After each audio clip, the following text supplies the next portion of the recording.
Excuse me. So today I'm going to jump into the restoration pipeline. Yes, I am, dog. Whether you say so or not. Uh, I'm going to jump into the restoration pipeline of some films. I had hoped to get some of them a little bit further along, but this was just an absolutely incredible week. I'm on the board of directors for Boy Scout Council in New York, which is now in merger discussions with another Boy Scout Council in New York.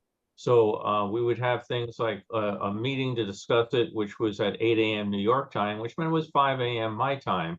So I would start my day at 5 a.m. on a Zoom, and I would end up finishing the day around 11 p.m. So between the Boy Scouts and LAPD, it was a crazy, crazy week.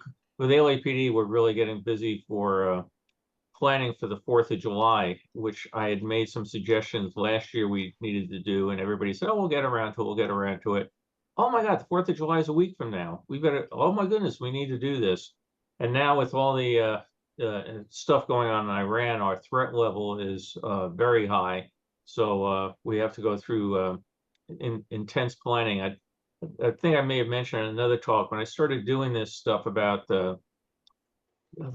I think I started working the 4th of July about 13 years ago. We'd have to be sitting there and say, okay, if a kid gets lost, how do we get him back to his mom and dad?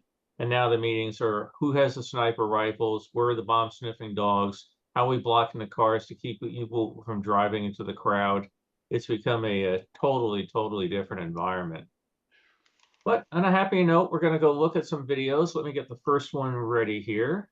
While you're getting started, Yeah.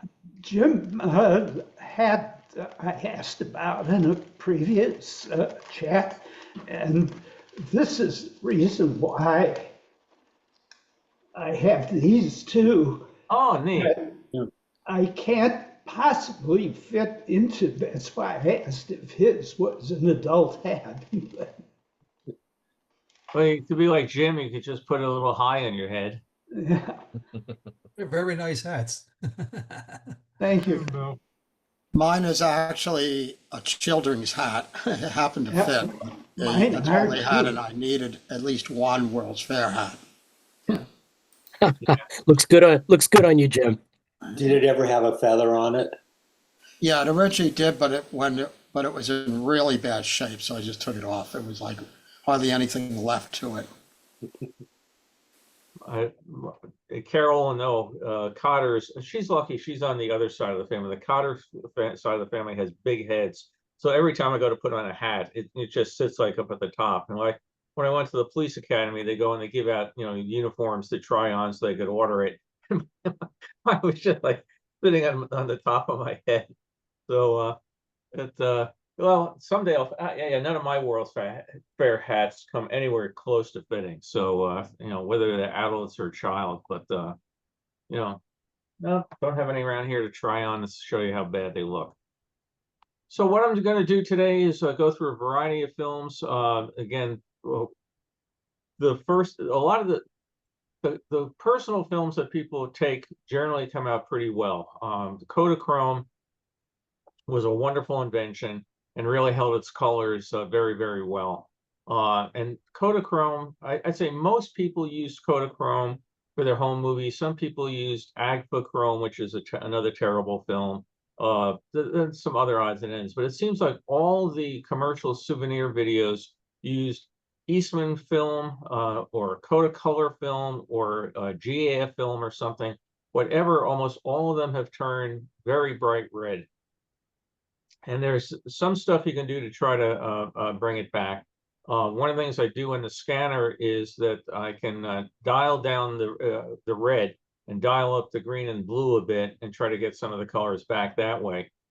Somebody was just commenting online about they're using a blue filter, and that makes a difference. I just ordered a blue filter this morning, should be here tomorrow. We'll see how that makes a difference. But this particular film we're going to look at now has been scanned, but it hasn't gone through the color restoration from a software point of view, which is, again, another way sometimes you can dial things, one thing down and another up. The whole trouble is if you dial it down too much, you end up with the issue of instead of everything being red, you have everything being blue, including people's faces and stuff. So this first one we get here, let me just open it up, is a it was Morley was the souvenir, the official photo vendor for the '62 Seattle World's Fair.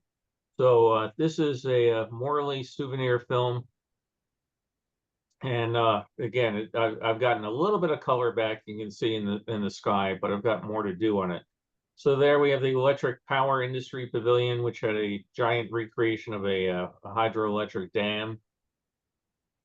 Alaska was very proud to be there. They were just a brand new state. That's the Railroad Pavilion in the background. Here we get Ford. After the fair, that became a car dealership and was around up to about, I think about 8 years ago. General Electric. A little bit different from the Carousel of Progress. Oh, there's the Belgian waffles. So again, if you let me just stop that real quick. If anybody says for $1 million, what World's Fair introduced Belgian waffles to the United States, the first temptation is always to say New York, right? But you have to say Seattle because that's where they were. And it was a different type of waffle, a much heavier, denser waffle, just like New York pizza and Chicago pizza, two different animals. But there you go. There was, and they came with strawberries and they came with whipped cream, but they were nowhere near as successful as the New York version. IBM. The film is looking a little jumpy here, Bill. Oh, hang on. Well, you know what? I forgot to click optimize for video. Let me go back. Let me close this out. Thanks for mentioning it. Hang on. Let's see if this makes a difference. Share screen. I have to open up the video again. 1 second. While we're waiting, Eric, you look very interesting standing there in the lagoon. Yeah. Like Godzilla coming out. Yeah, he does. Okay, let me see if I can get back to this. Share screen. Try it again. See, don't do this for a couple weeks and you get yourself all screwed up. So share screen. Okay, optimize for video clip. There we go. And we don't have sound. Where were you traveling to the past couple of weeks, by the way? Where were we traveling? You said you were on travel someplace. Yeah, we were up in Seattle. That's what I mentioned earlier. Okay, Seattle. Okay. Right. All right, let's start again with Mr. Morley and his film here. Hopefully this looks better. So the entrance gate with those pylons, again, I'll stop this from time to time. They had an idea to put a very elaborate entrance at each of the gates to the fair. And as they were building one of them, it collapsed, injuring some of the workmen.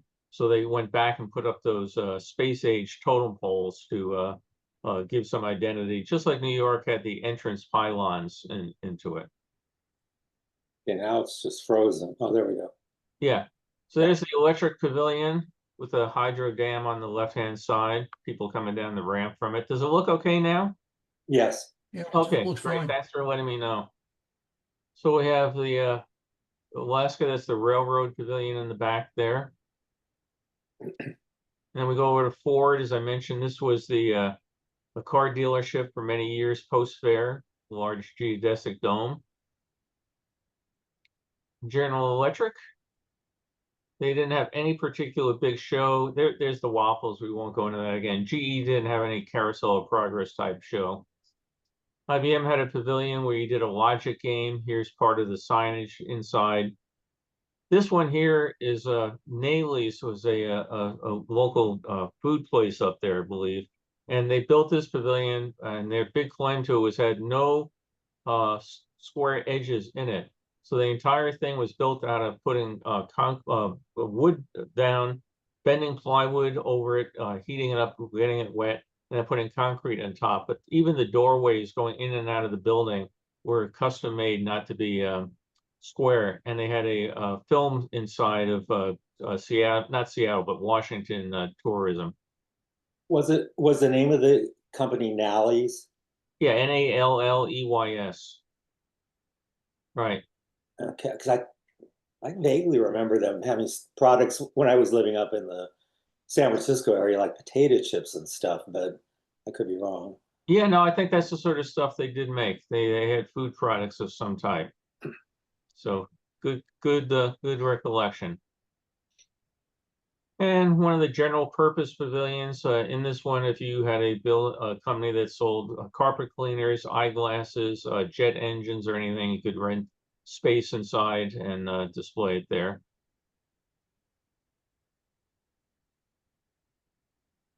And here it again, and right down to the very bottom is Johnson Wax, and then others that go through it.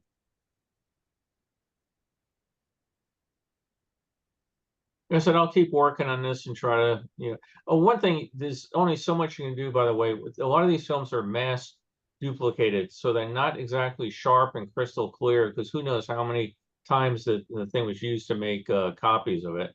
But again, I'll be able in software to do some sharpening of this. We're obviously going through the international pavilions. Japan had a very large pavilion because they were obviously a large trade partner with the west coast of the United States. There's the arena, which is still there today. And inside they had a big display about life in the 21st century.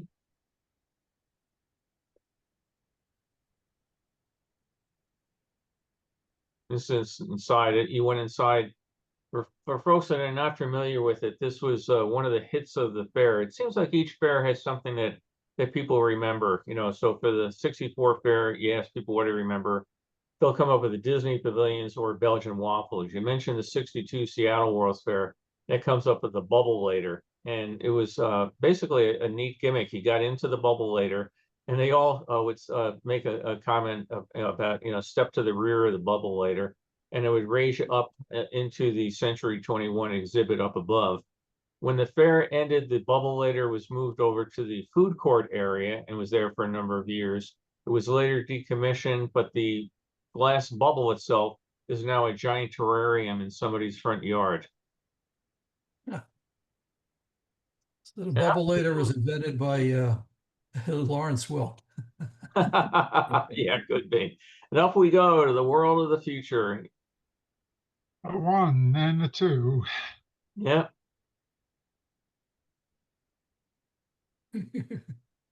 Bill, I was a little late getting in, and I'm sure you've been asked this question. Did you have any interaction during your career with Bobby Sherman? No, I did not.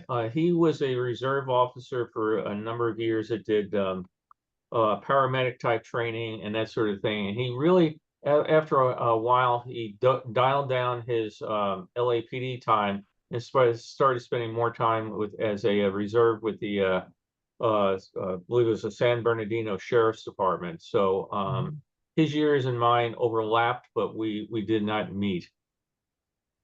Everybody I do know that did meet him said nothing but 100% positive, and that he was as nice, friendly, and unassuming as you could possibly get. So, we know so many people in show business have egos of immense size.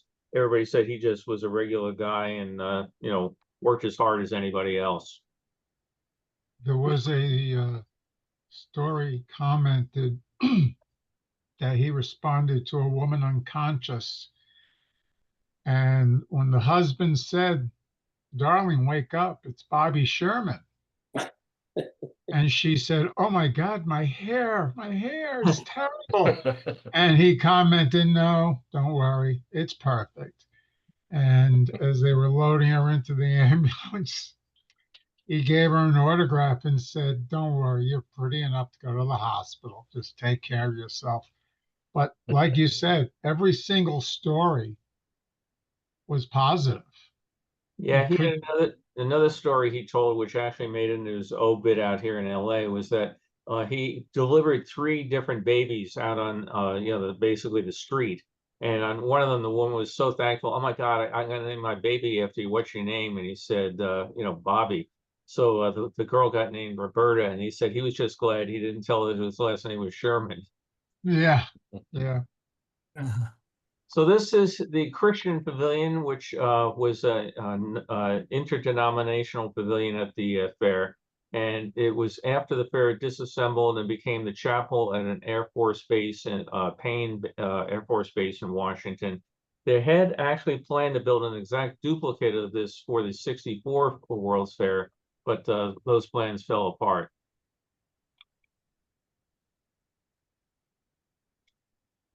The $1 million display was $1 million worth of silver dollars, and we don't have an interior of that.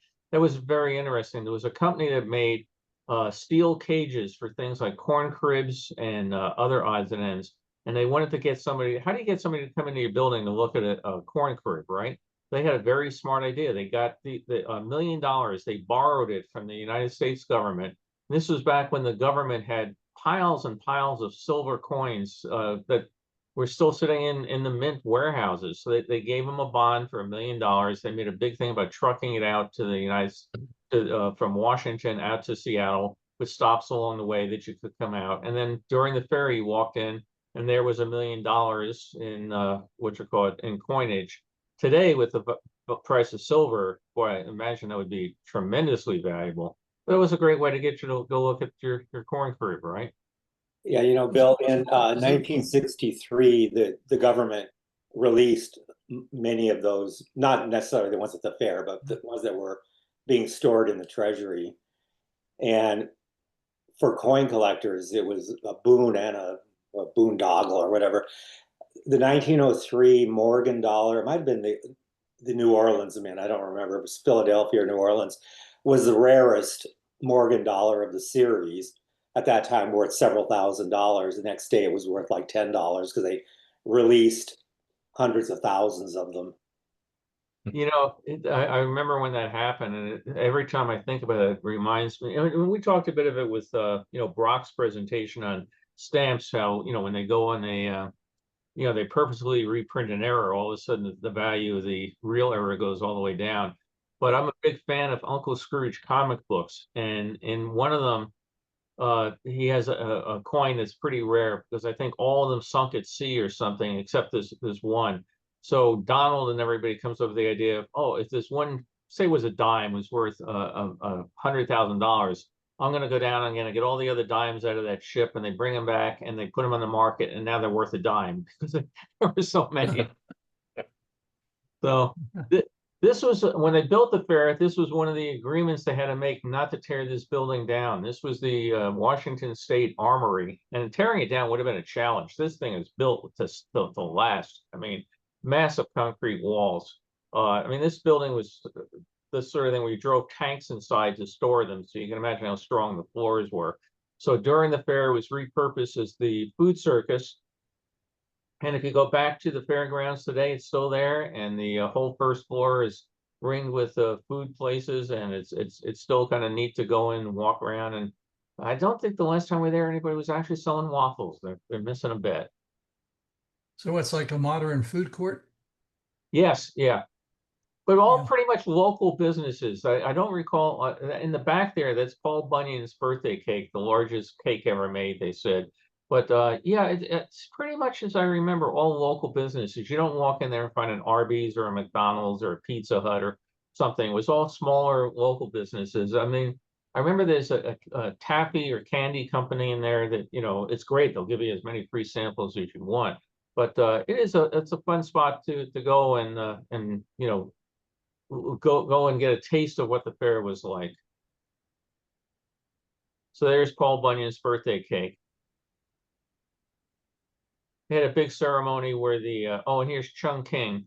For the birthday cake, the governor's wife came and cut a giant chunk out of it, and some people say they still have them frozen in their refrigerator. Orange Julius. Whatever happened to them? To the Orange Julius? Yeah, are there still some around? I think there's still one in our Northridge Mall, but I think it's now combined with Northridge. I think it's combined with Dairy Queen. I think there was one in Valencia Mall. Valencia Mall. Okay, yeah, I think I just had one this past weekend in Vegas. Oh, okay. And I hadn't had one in years. Decades. What almost. is it, a drink? Is it a drink, Eric? Yeah, it's like an orange slushy. Orange slushy. Yeah. But I love I'll just go back. I love the artwork on it, right? There's the devil standing there, and then the other side comes around. Yep, so you can see it's a drink. Then this cotton candy, big a local sugar company up there, and you have the cotton candy, and basically it was just a pink insulation inside a giant giant thing. There's the Skyway going by. The International Fountain, which is still there, but totally redone. During this point in time, it had all these very spiky nozzles on the fountain and all these very sharp angular rocks around it. So they had to put signs up, stay out of the fountain. Today, it's a smooth fountain. They encourage kids to go out and climb on it and get wet. So it's, like I said, the fountain's still there, but it doesn't look anywhere near the same. It was also very famous at the time. You saw the water level just went down. They synchronized music playing to water jets, and they had a very large tape control system in a room underneath the fountain that would synchronize it. And it was a very cutting edge control system for its time.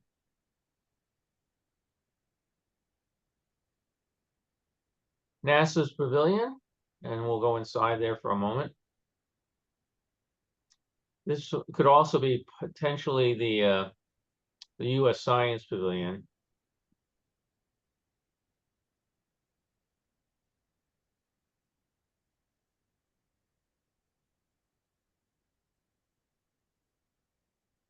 I know what we're looking at, but it's impressive. So we're going to go from that one. We're going to go to the 1964 World's Fair. Bill, Yes. just a comment on that film was interesting.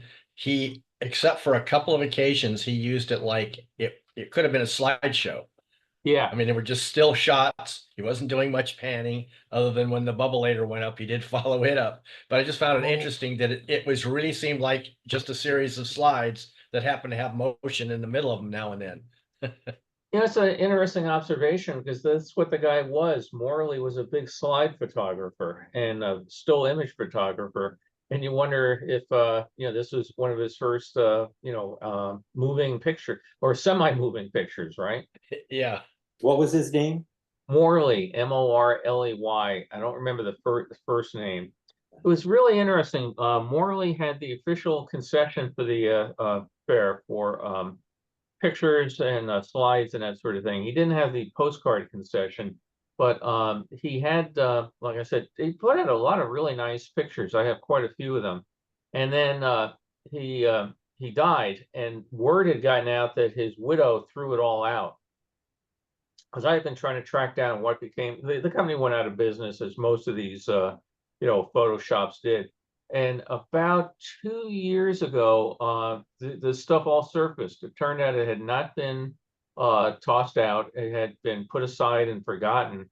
And about 2 years it came out, and now it's in the hands of a group a museum group in Tacoma that is trying to find the funds to restore it and scan it. It's a very, very large archive, but it's very gratifying to know that all the stuff he did was like I said, it supposedly had been thrown out, and that was the story for 20 years, and now it's in Tacoma. So, it's hopefully we'll see it out there someday. I'm glad to see it.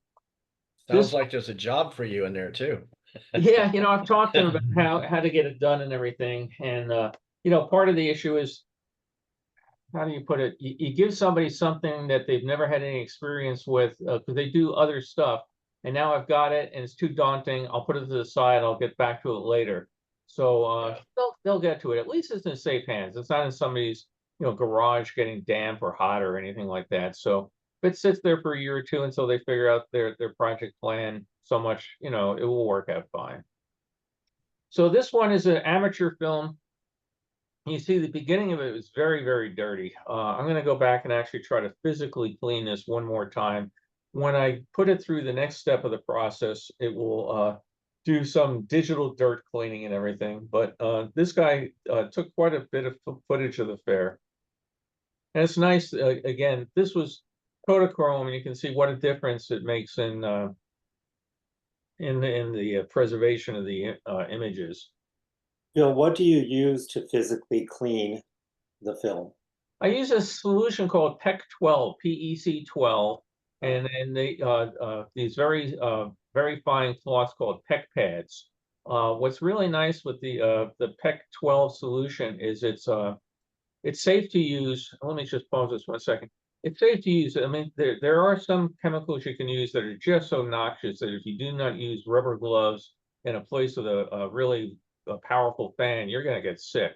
The PEC 12 has a little bit of a tang to it. I like to sit there in our family room with the sliding glass door open and get some ventilation. But it's nice because it doesn't break apart splices or do anything like that. So I put the film on a film editor and basically just run it through holding a moistened PEC pad. And every X number of feet, move the pad to a cleaner spot, wet it again.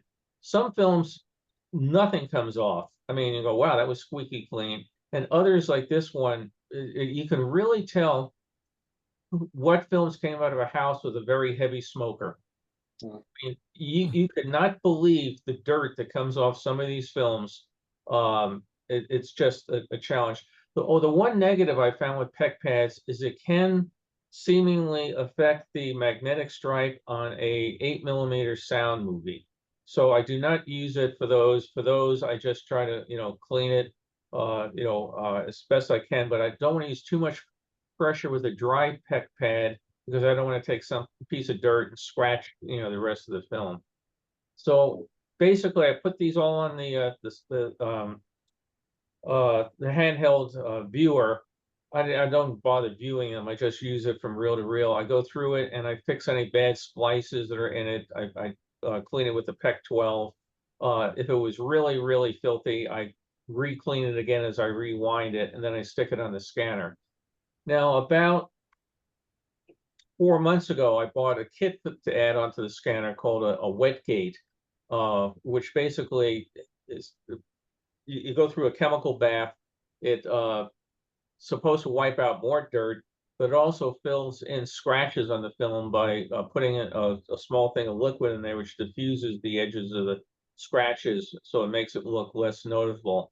I've just not had the time to install it, but the guy that did it, his videos are very, very encouraging. So I will get to that someday in my spare time. The smoker's house problem is also prominent when you collect old radios or TVs. Sometimes the chassis are almost growing fur. It's really disgusting sometimes. Yeah, absolutely. Oh, and this one, what do we see? Dead center, the ever-present nuns. Nuns.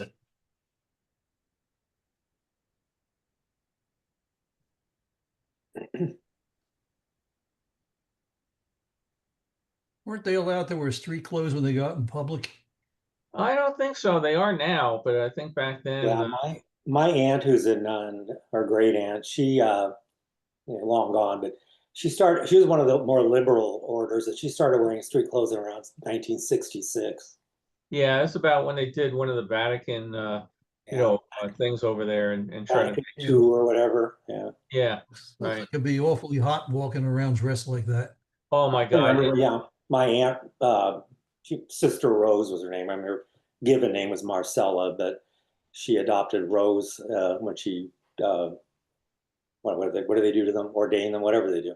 And yeah, I can remember her coming out to visit us, and it'd be like 100 degrees, and she had this, collar that was up to here. And it's Plus, all most of black. them wore black, which is not the best thing in the sun. Instead of reflecting it, it absorbs the heat. Yeah. Exactly. Right. And the New York humidity. Ooh. Yeah, I can't even imagine.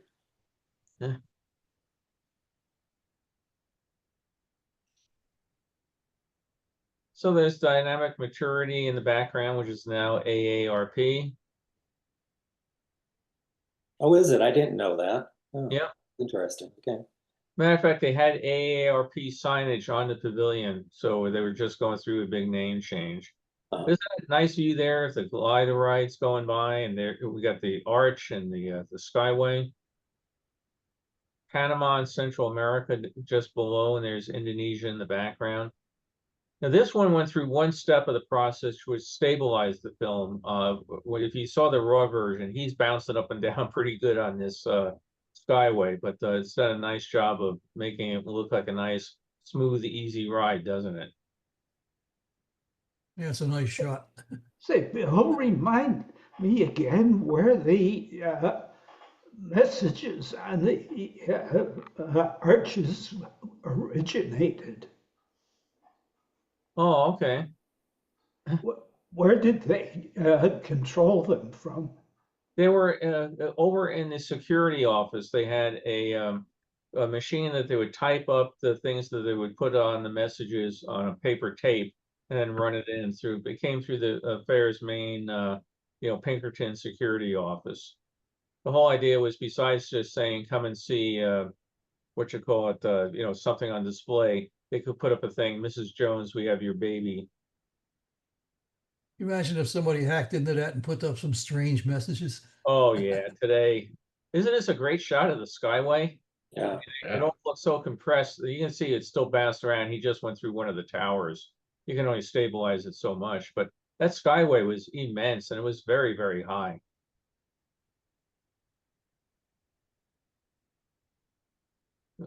Now he's obviously got a zoom lens and he's zoomed in as he's going up around here past the Unisphere. Here's Africa coming into view.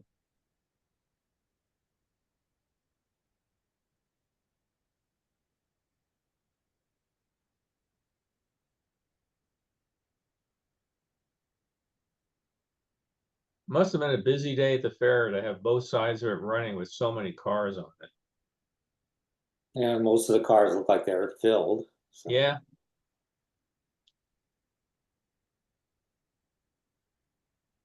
Not quite sure which one this is.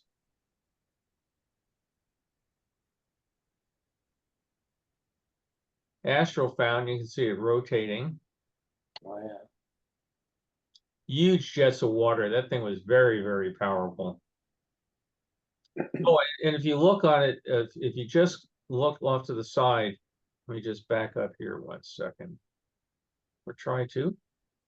See the jets of the water coming out from the sides. So you had the stars here, had hoses or connections went up. So these water jets shot out, the stars spun around, the whole cage went around. A friend of mine has one of those stars on his wall in his basement in New York. Again, he was very enterprising. He would just write to all the companies and say, could I get a piece of, when you're tearing down the fair, could I have a piece of it?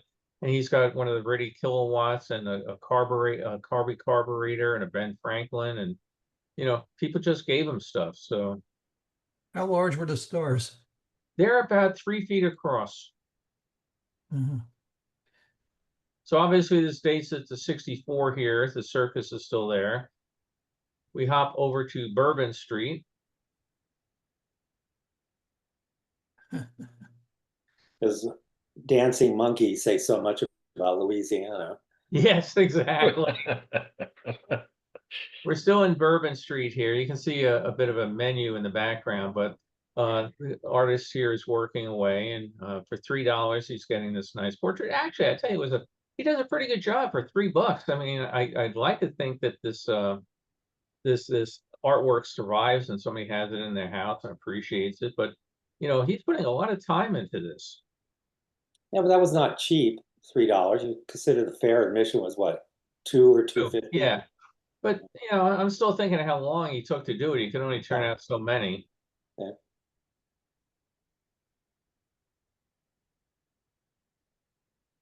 It only took him about 5 or 10 minutes.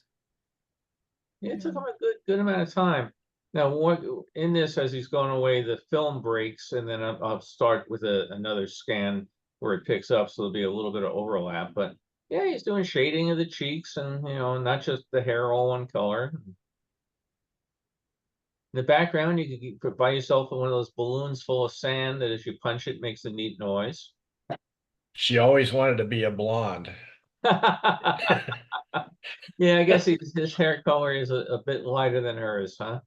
Well, she maybe requested it. I want to see what I'd look like as a blonde. Maybe she had just been to the Clairol Pavilion and stuck her head in one of those things to see what she looked like. So I'll go back again. I had to fix the splice, so now we continue.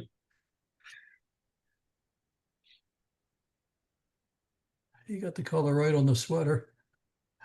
Yeah. And we'll never see the end result, but we're off to Hawaii. And she's got her picture under her arm. You see that? Nice all wrapped up in paper there. So when you went into Hawaii, everybody got a giant plastic lei. I think I've only seen one of those still around today. It was all mangled and mushed up. Is it identifiable to the World's Fair? No, didn't have anything on it. Just you know, you can recognize it from the you know, the colors. And so there's one of the, I don't know if this is the They metal don't give out lei. a pineapple slice. No pineapple slices. Yeah. So there's the metal lake gate and the entrance tower. Everybody at the souvenir stand getting their Hawaii souvenirs. By the way, I don't know if the flower that people put in their hair is so much a hibiscus or a plumeria. I think they use both of them, but a hibiscus is used quite often. Oh, okay. We have some hibiscus. There's her picture. She's taking care of it. But So, hibiscus doesn't have a beautiful fragrance, and plumeria does. right. Yeah, that's the difference. Plumeria is used a lot in the leis too. Yeah. Mhm. Carol's trying desperately to grow plumeria and having terrible luck, but we do have some Oh, no, it's hibiscus. growing. It just, and I think it's going to flower now. It looks like there's something coming out that's going to flower, but I haven't been fertilizing it, so I haven't given it a chance. There's the aerial tower ride, which you could go up, would spin you around, and down at the bottom was the Belgian waffle shop. Did they save that ride anyplace? Yeah, after the fair, it ended up going to Pirates, I think it was called Pirates World in Florida. And it was there for a number of years. You know, every now and then I get letters from people, you know, looking for facts or anything about the World's Fair. Let me just back this up real quick. About 15 years ago, I got a letter from a lawyer in Germany that somebody built one of these, and the the regional company said, you built one of these without our permission. We still own the patent on it. And they were having a huge patent war about how much the one that this guy built was similar to the one at the World's Fair. So this lawyer was asking me for pictures of the you know, the ride at the World's Fair so they could establish how different it was or not different. I tell you, if every ride or anything that was at the World's Fair, this was about the last one I expected somebody to be involved in a patent argument. I mean, it basically lifted you up, you went around, you came back down. So I never did hear how the argument ended. The concrete the concrete pads are still there to this day. Yeah, the big thing, square pad that this was bolted down to. During the entire time of the fair, I think they only had one mishap. Some people got stuck up there when a cable jammed. They got them down after about 2 hours, but nothing bad.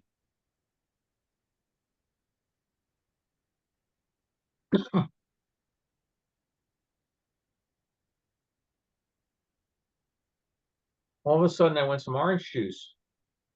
And there's the Santa Maria out in the lake. This guy did a nice job on his shooting, though. I mean, he's got nice long shots. He's not whipping the camera around left to right, doing, you know, 3 seconds of this, 2 seconds of that. So you got some nice, better than average footage, I would say. Yeah, and it's not like a slideshow. No. And some stuff, it's again very, very dark. He was shooting inside, so you can, you know, see some of the birds, but you know, this was the sort of thing may just go away in the final edit of the film.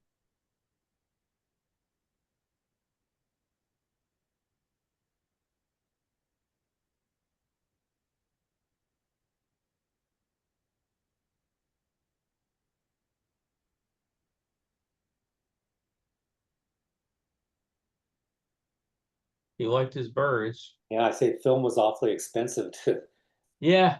to do this.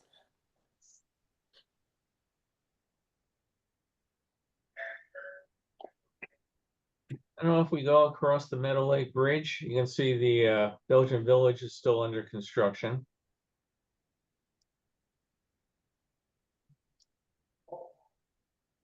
I still wish we had monorails all over the place.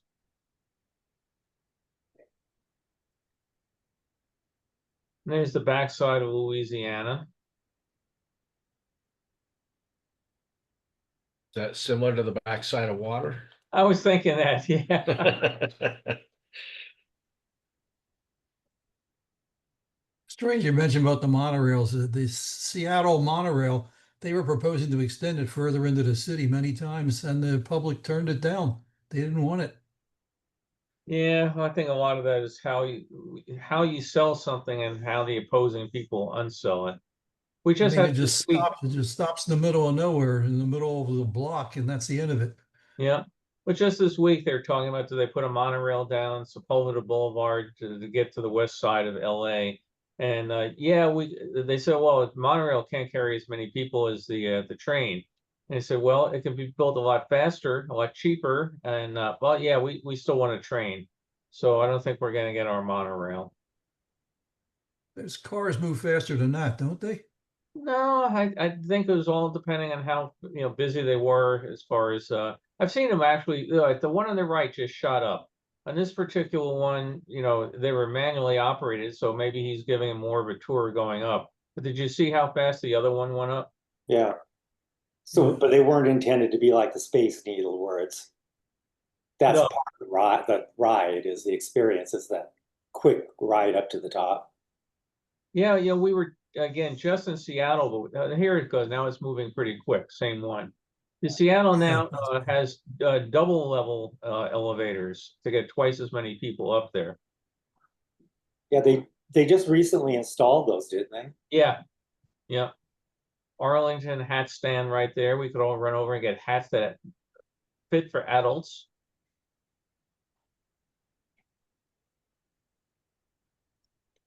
Coming in for a nice landing. New York Air. I was just watching, obviously, a rerun of What's My Line last night, and one of the guests was a New York Air helicopter stewardess. Oh, no kidding. Yeah. Wow. You mentioned the upcoming fair. Yeah. That's neat. Well, here we're outside, we're at General Motors, looking past one of the fountains outside there, and that's the Greyhound building on the backside there. Ah, here's the Brinks armored car. I guess some people had, you wonder, is he delivering money or is he taking money? Because we all know the fair lost money, but I guess enough people made money that they came in several times a day and made pickups. I didn't realize they were in fair colors, those Yes, trucks. absolutely. Yeah, I didn't either. Yep. Yeah, I've got some pictures of one picking up where I think he may have actually been dropping off dimes for change at the Pepsi Pavilion. And there's some of the Disney characters out back, and I just found it interesting. The Disney characters all around money, but yeah, it was all done in fair colors. And there's the Greyhound buses on the perimeter road going around the fair to make it easier to get people from point A to B. Talking about dimes and silver reminds me that I've got one of those irradiated dimes. Oh yeah, which is a real silver dime. And I'm thinking that they went to the compound structure shortly after the fair. they did. I think it was right 65 was 65 was the first year of clad coinage. Yeah. I have to admit, I've had fun when I've been at things like book signings and that. And sometimes people will bring their souvenirs. They'll bring their hat or a T-Rex dinosaur or something. But twice so far, people have taken out of their pocket one of the irradiated dimes in the plastic holder. And I'll jump back and mock horror and say, "Oh my God, you're not carrying that? Have you grown an extra leg?" But I think the half-life on it was like 6 minutes or something. But Plus, they're encased in plastic, right? well, the case is plastic and the dime just pops in and out of it. And so many of them. Oh, it does. I didn't know that. Yeah, so many people have popped the dime out because when they found out what a silver dime was worth 10 years later.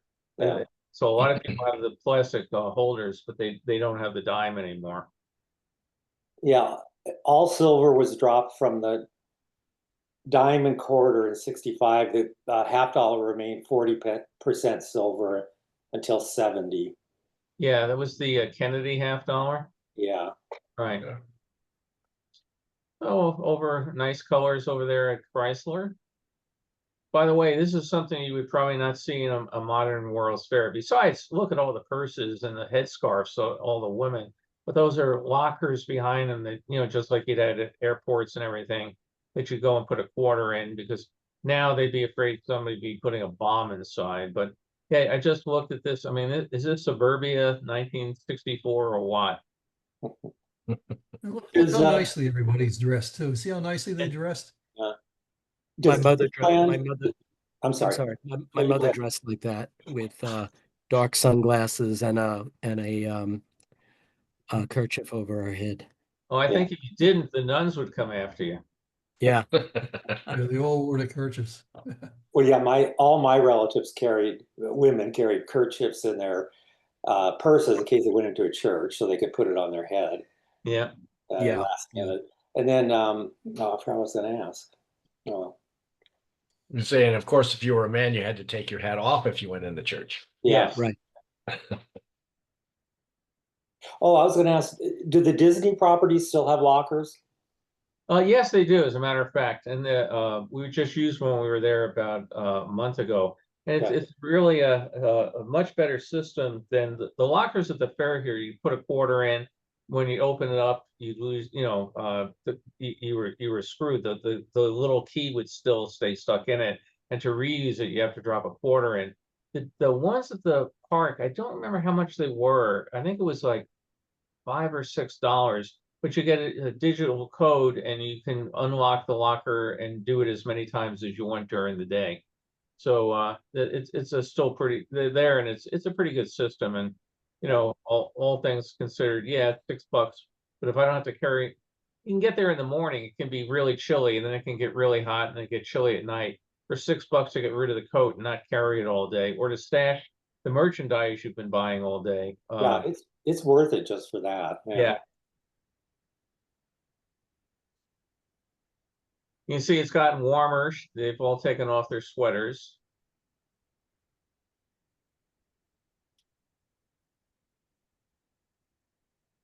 Bill, what was that shadow? Was that the smoke ring? Let's go back and look. By the way, I love, in still pictures, you don't see how the air filter and the gear in the center of these things turn.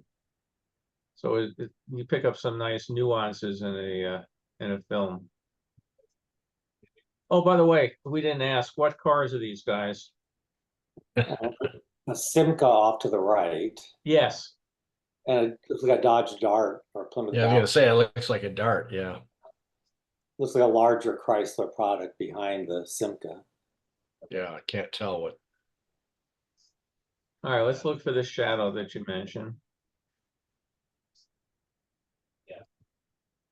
It was right behind the ladies. You can see it on the, yeah, you'll see.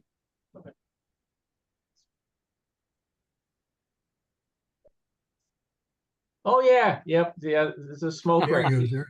And you Oh. can also see that they're all turning around to look at it, because it probably just made that giant whumping sound that it made as it went off. Yeah. Good catch. I totally missed that one myself. Huh. One of the 5 days it worked, right? Right. Look how many people are in line for GE. The sky looks like it's a good day for the smoke rings. When I was there, it was mostly overcast with the sun shining through the overcast, but there's no nice puffy Yeah, we got some cloud. nice clouds in this one. We've seen so many where the sky was just blue, blue, blue. But hey, it's only 45 minutes. I'm ready to go. Who else? 45 waiting Hope they're time. telling the truth. What's that?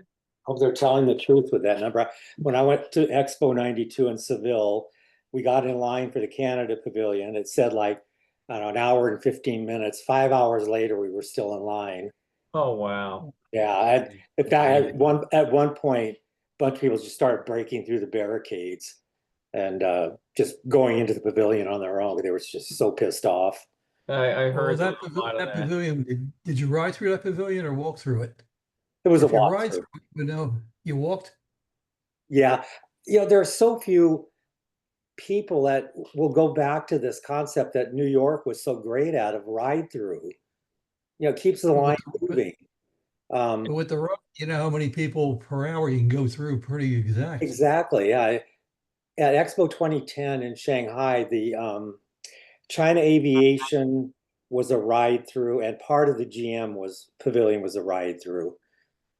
And you got into them quickly. Others like the national pavilions, like Spain. Well, Spain wasn't too bad. Switzerland had lines that were hours and hours long.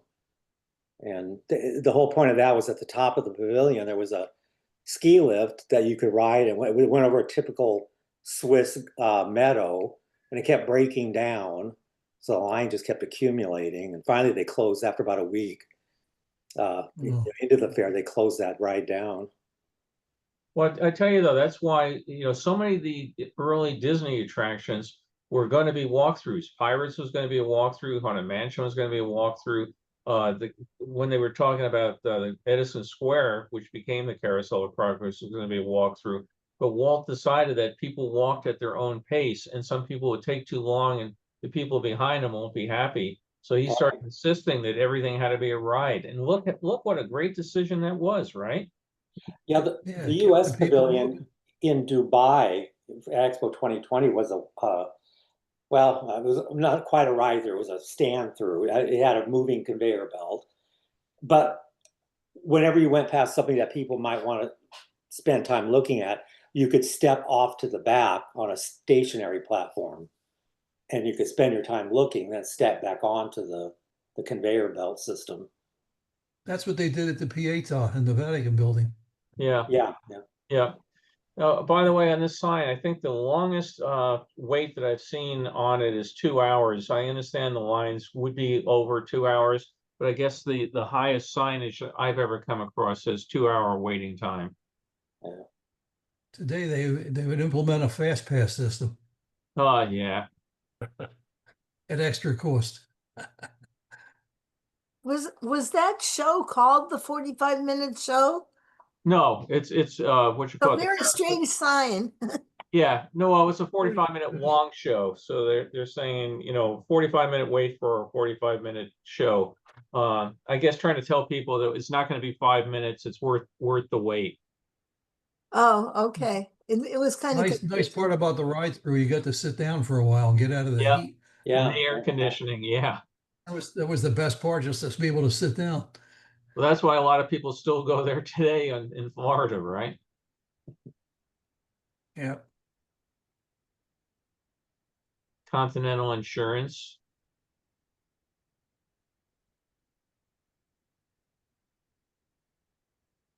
They gave out hats, but they only were about the first week of the fair, and they found it was too much trouble and going to bankrupt them at the number of hats.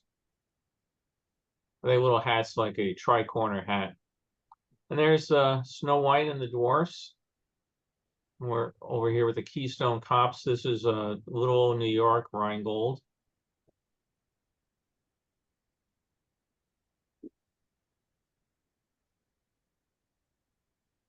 And was there any exhibit in that building? It was just strictly a beer garden, right? Yeah, there were some shops you could buy. There was a wool shop, you could buy clothes and that sort of thing. That particular one was just a restaurant. You could go inside, but I think there were Macy's had a shop there. There were about, I'm just trying to think as I ran down it, about 8 or so different shops, and then most of it was come outside and get your food. You could eat your food inside, or you could come outside where they had these tents, and you could come in and enjoy a beer. Pretty busy day, huh? Hmm. They You see all these black flecks? The black flecks caused by dust, scratches, or both? Well, here, for example, in this is dirt. If you can see my mouse going around it, that's dirt. and this is going to be a scratch. So when I put the Yeah. wet other adapter on it, it should theoretically, as this goes between two tight rollers, wipe this dirt off, and it should theoretically fill in the vertical scratches with the solution. It's a alcohol solution. Now, when I put this through the next step of the process digitally, it can take a round piece of dirt and say, it's not in this frame, something popped up in this frame, it's not in that frame, that must be dirt, and it will take it out. You have to be careful when it's things like fluttering flags and things like that that can throw it off. But it will not take out a vertical scratch, because a vertical scratch will be there frame after frame after frame. So What caused the scratches though? What caused the scratch? people put it on the projector and they get a piece of dirt on it and it goes through it. They haven't cleaned the gate of the projector. Mm. A lot of times, a piece of dirt or crud or anything from a bad splice gets in there. And the film is very, very easily scratchable. I mean, these things are very, very thin. And that's why, if you get a film that's been in like a school library, good luck. It's scratched 9 You, inches to heaven. you wouldn't think you get that much dirt on a reel that's been wound tightly most of the time and it's sealed up in a can. You would think that, but again, sometimes I don't know this one in particular. Houses that had smokers in it, that stuff just seems to grab the dirt and hold it. And even when I try to chemically clean it, some of it is now so embedded into the emulsion of the film that if you try to get it off, you're going to end up doing more damage than not. So like Do I you said, think it has to do with how many times somebody viewed the film? If they oh yeah, watched it a Oh, lot, that because too. they really liked it? yep. So you have to wipe it frame by frame then. Yeah, and there are software that does it. What's interesting, look how dirty that film just was, right? Yeah, Now yeah, it's spliced. Look how clean it is. I right. think what happened with this guy is he had all the little 50-foot reels, and some reels got viewed a lot, and other reels didn't get viewed as much. But look how much better this one film just went from one splice to the next. Again, here, where's all that dirt and crap that was just there? Working with ABC and the development of high definition television, they told about how careful they are with film handling for the network. And they, at the time, they used projectors that were decades old and would not accept a new projector until it had been tested many times to prove that it would not scratch film. Yeah. No, again, I try to be really careful with these, but if the damage has been done, there's only so much you can do. There is some software, for example, that would take out the vertical scratches on this, but it's like $10,000, and there's no way I can justify to myself that I'm ever going to do it. It can also take a gazillion hours to process and do everything. So in some film collector groups and everything, we just say we're leaving the character of 8mm film as it is, and we're leaving our budgets intact as well. So I was gonna say what you were talking about as far as dirt and stuff being like fluttering flags. Well, you had that shot just after that of the fountain with the water going in it, which I'm sure you'd have a fountain that was there and not there, and there and not there. yeah, sometimes what I've had to do then, Brock, is do it two ways: run it with the software on, run it with the software off, and then put the two best versions back together. Yeah. Bill, do you own any projectors like 8mm or 16mm? Yeah. Matter of fact, I mentioned a couple of years ago I was on a game show and my prize was a 8mm sound camera and projector. And so when I do get a 8mm sound movie, my scanner does not have audio capabilities, but I will take the movie, run it on the projector, capture the audio file on my laptop, and then merge the two of them together. Okay, so which game show were you on? It was called that particular one was called Crosswits, and it was fill up a crossword puzzle. and I think I may have mentioned this. I was on it with it's basically two celebrities and a average person, and going against another team with two celebrities and an average person.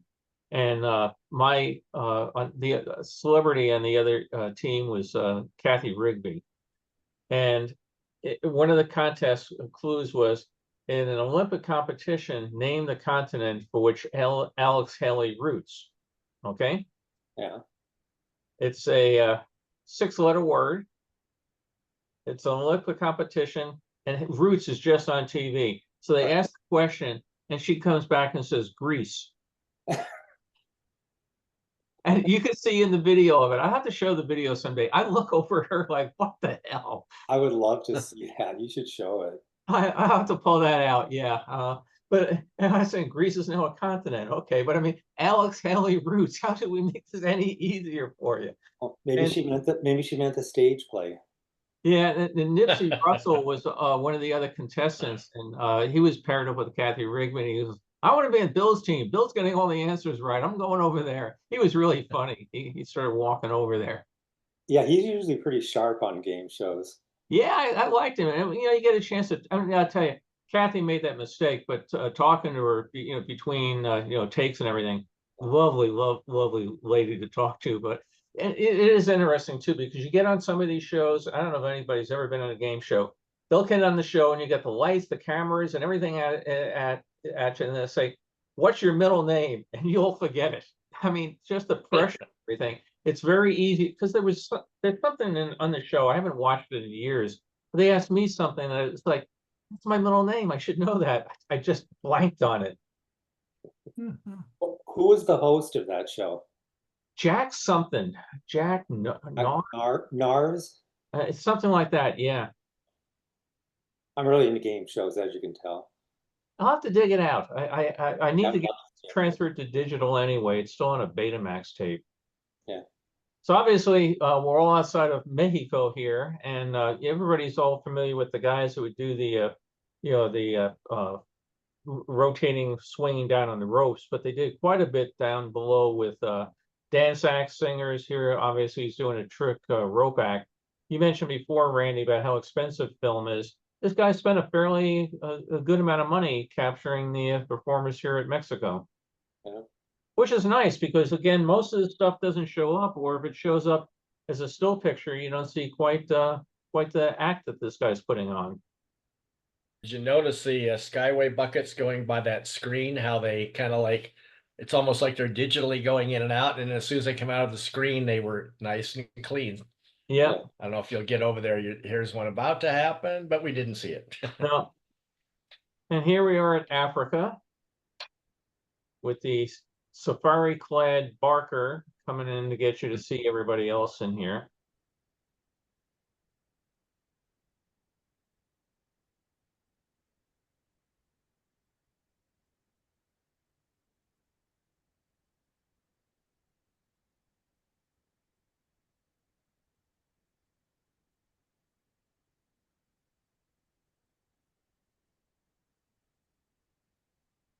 This is the first time I've noticed their backdrop looks a lot like Mary Blair's style. It does, and I have actually some still pictures of it that show the details of it. It's very nicely done.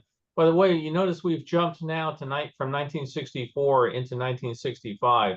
So in the earlier shots, they were building the Belgian village. All of a sudden, we're into 65. So he took these films over the course of both seasons. Yeah, that artwork is very nice. I do have at least one really good picture. And you can see the artist's name on it, which I do not pretend I can recall. But he signed the artwork on that.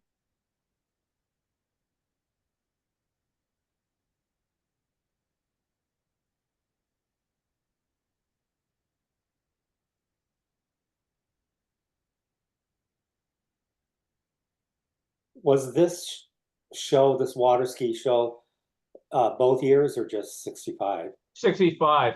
In 64, this was the Wonder World show where the Jetman flew the Bell jetpack over, and they had the whole big elaborate stage show. They all ripped that out and put this in for 65. And this is the same guy that did the water ski show down at the Cypress Gardens.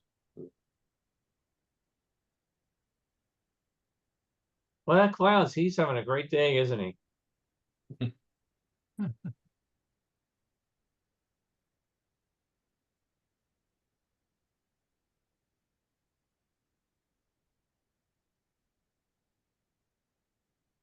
Looks like it's going to rain there. Yeah. And off we go. Yeah, it's funny. I can still, the things you remember, I can still remember watching this. And as the boat goes over the ramp, you can hear the engine going to real high revs, and all of a sudden it's not hitting any water.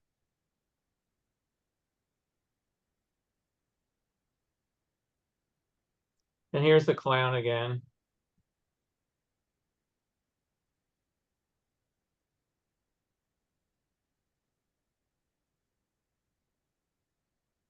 That big brick wall with Florida written on it on the day of the first day of the demolition of Aquacade.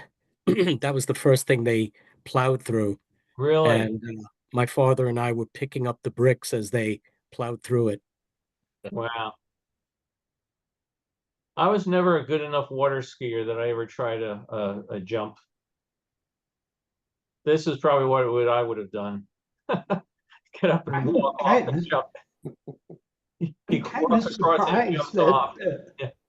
that Joey got bricks, but not one of those big letters. Yeah, that was long gone. When they revamped it all. So I don't know where the letters went. But on a recent trip with our group, you could still see the outline of Florida, the foundation. Oh, could you? Yeah, it's still in a circular. You can walk around it. Joey, Okay. did you get just a few bricks or enough to do Many it? bricks, many bricks. Yeah. We got enough.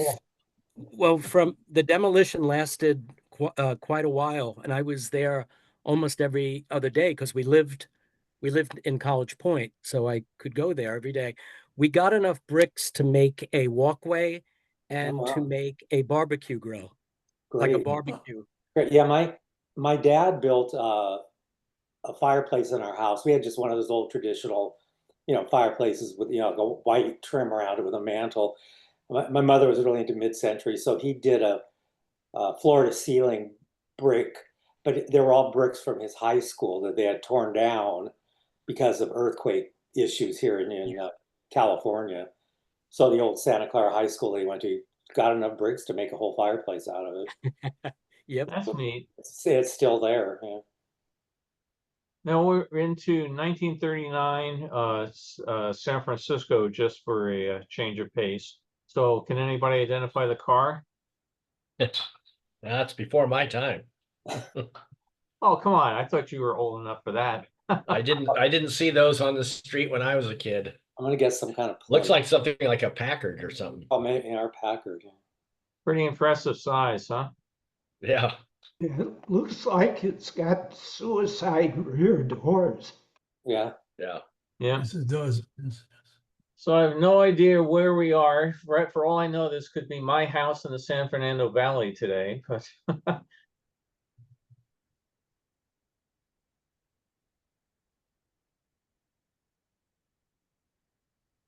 probably somewhere up in the Bay Area. Yeah, it looks like it could be, well, no, the hills are too big. I was gonna say down by Alviso, which is by San Jose, but that's Right. too close. This makes me think of my daily commute. Yeah, that peak looks kind of familiar, but I can't place it. Yeah, That's- Shasta? Yeah, that's definitely not the Bay Area. No. Looks Yeah, I'm volcanic just- too.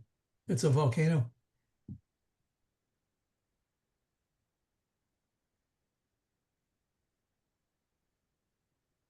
Like the color is really nice. It is.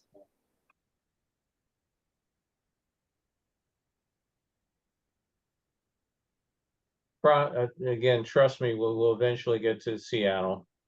I just thought we might find, oh, how about, look at the colors on those cars. Isn't that great? Yeah.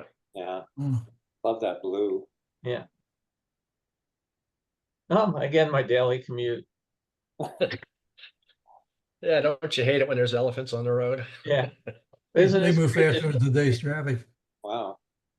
I don't know where this, I think I did try to figure this out once, where this parade is. So they're going on about textile workers and the United Furniture Workers, CIO.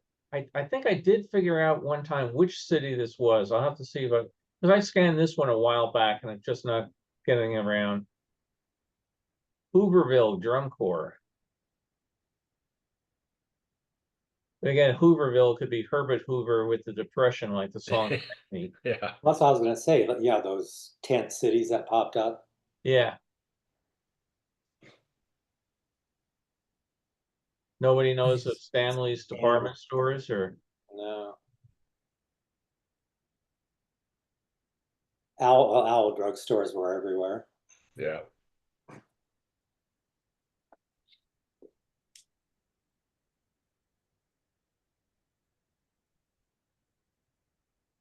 This was eventually getting to the 39 fair in Yes. San Francisco. Yeah. Okay. See the Treasure sign? Island. Right. Yeah. Wear this button, be united. So now I think they're getting ready to head out to It's the fair. Stanley suits and overcoats on the sign. Yeah. Suits and overcoats. Their outfits are as colorful as the cars.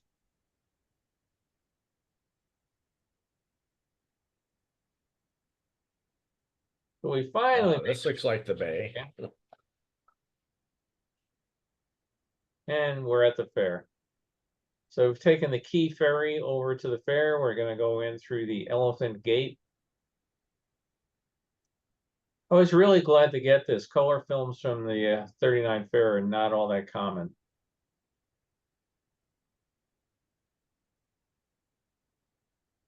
And again, you look at this, well, there's one of the rolling chairs to take people around. You look at this and think 4 years ago, this was all underwater. I mean, it's an amazing accomplishment that they built this island and built the whole fair. And again, all these plants, they had to do tremendous amount of treatment of the ground to get all the salt water leached, the salt leached out of it. Sally Rand's Nude Ranch or Dude Ranch, but it's a nude ranch show. It's for dudes. Yeah. Poor dudes. So there were a couple state pavilions, not too many. Again, this was in direct competition to the New York Fair. So this is a lagoon out there. You had a little swan boat you could paddle around. The building back there with the windows was a Pacific building about all the things in the Pacific nations and trade routes and airplanes and shipping to go in between them. Had some amazing murals in it. Over to Japan. The Japan Pavilion was in Japan, taken apart and brought over to San Francisco and reassembled by Japanese workers that were flown in for it. And they brought it in under the proviso that they take it back out to Japan at the end of the fair. And in doing so, they were not required to pay taxes for bringing it in. By the time they got to the end of the fair, they didn't want to bring it back, so they tried to give it to the government, and the city government and the federal government said, if you want it, anybody that wants this pavilion can have it for free, but you got to pay the taxes on it. And they couldn't find anybody to pay the taxes on it, so they burned it down in a training exercise for the San Francisco Fire Department. It's a real shame when you think about something beautiful like that. Bridge is being built, still underway. So, just to think what a beautiful building it had. And, today with hopefully some foresight, somebody would have saved it. But back then it just got burned to the ground.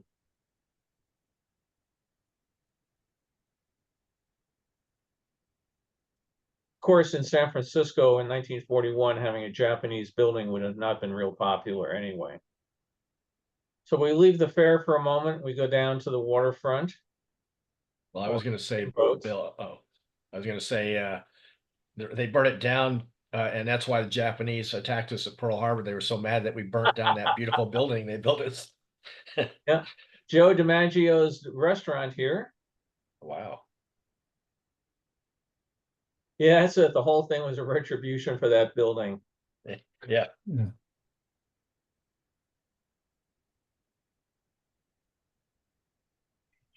A lot of those old Fisherman's Wharfs restaurants are gone, Oh yeah, almost all of them.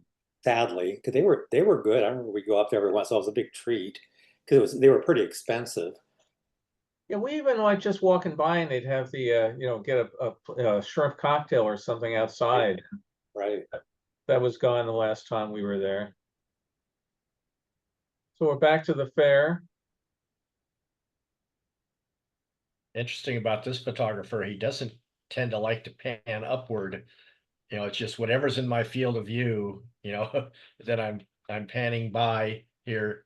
Yeah, That's what we're seeing. Well, I think that Yes. previous shot of the flowers was in Golden Gate Park, I think you're Yeah. right. Yeah.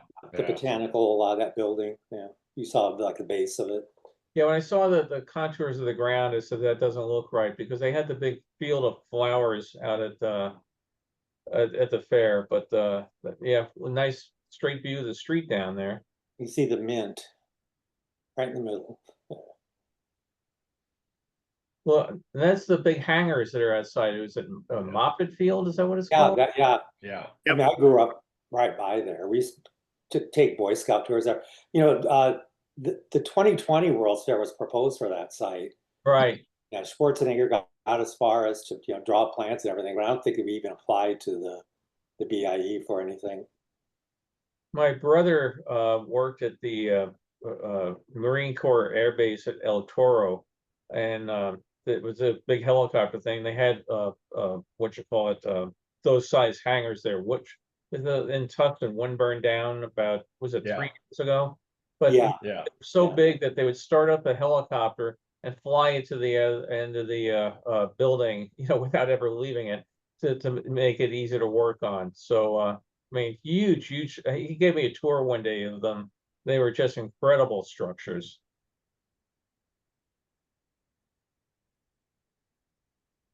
I know this is an apartment building or a raisin factory. Let's say sun-made raisins.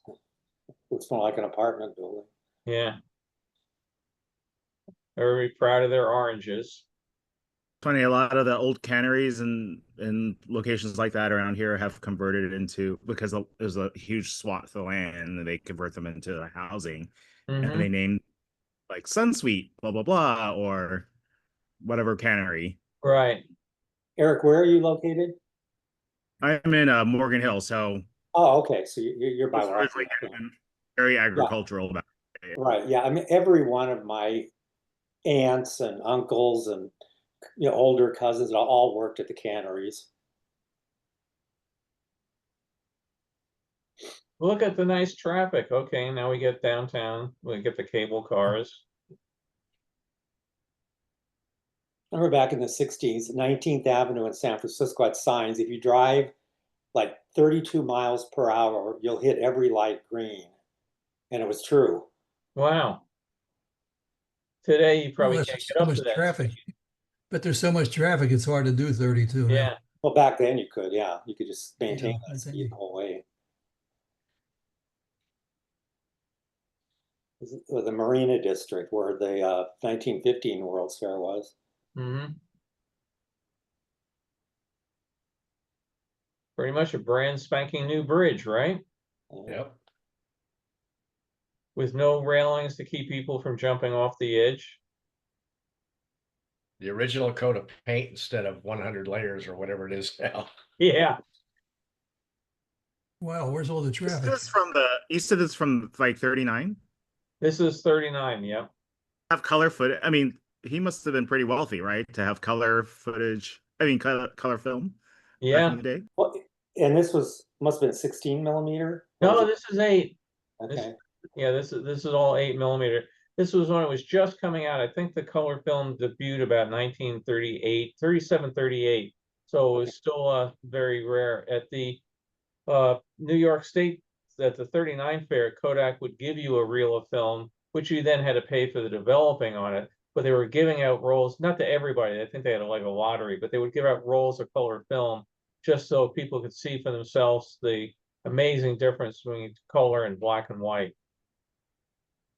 Yeah, my aunt and uncle had a 16mm camera, and somewhere in my family is footage they took at the World's Fair in '39, San Francisco, but I have no idea what happened to it. Does anybody want any Spanish beans and soup? Yeah. Obviously, they sell drinks there too, because all the women came out holding drinks. Yeah, Golden West beer. yeah. It's at Jack London before. I was wondering if this Yeah. is the Oakland area. Yeah, Jack London School. wondered if he ran it or just licensed his name or what. Right, right. That's the old span. Okay, well, that previous was the old span at the Bay Bridge that's now gone. Oh, Yeah. okay. Yeah, been replaced.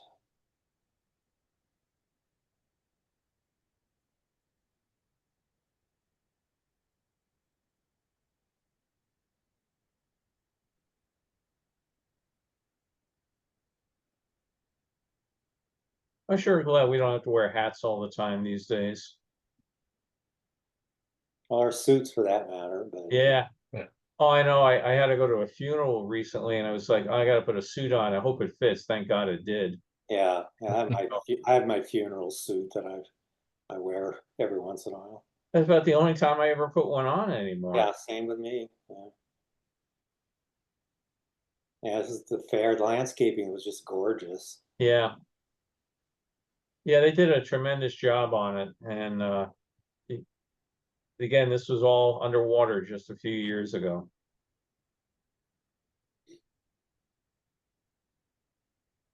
Think how many I had some press release from it where they announced how many flowers, that which you never know how accurate it is, but it was some amazing number of flowers. And just like we found when Carol and I were working on Rose Parade floats, you just can't go to somebody and say, hey, I need, 1,000 carnations. You have to order these things well in advance. And they had again one of these press releases about how many farmers were growing them specially for the for the fair. Nice colorful mural. That's the Federal Pavilion, I think. Yes, that is. It would be nice again if he did pan up. Yeah. Oh, what do we get? He's panning up. Panning up. Well, that's a surprise because even when you had those people a few seconds ago, you didn't get into their faces at all. I know. Yeah. The California Pavilion back there, the Mission style. Live entertainment. You can see a whole bunch of sailors in the audience.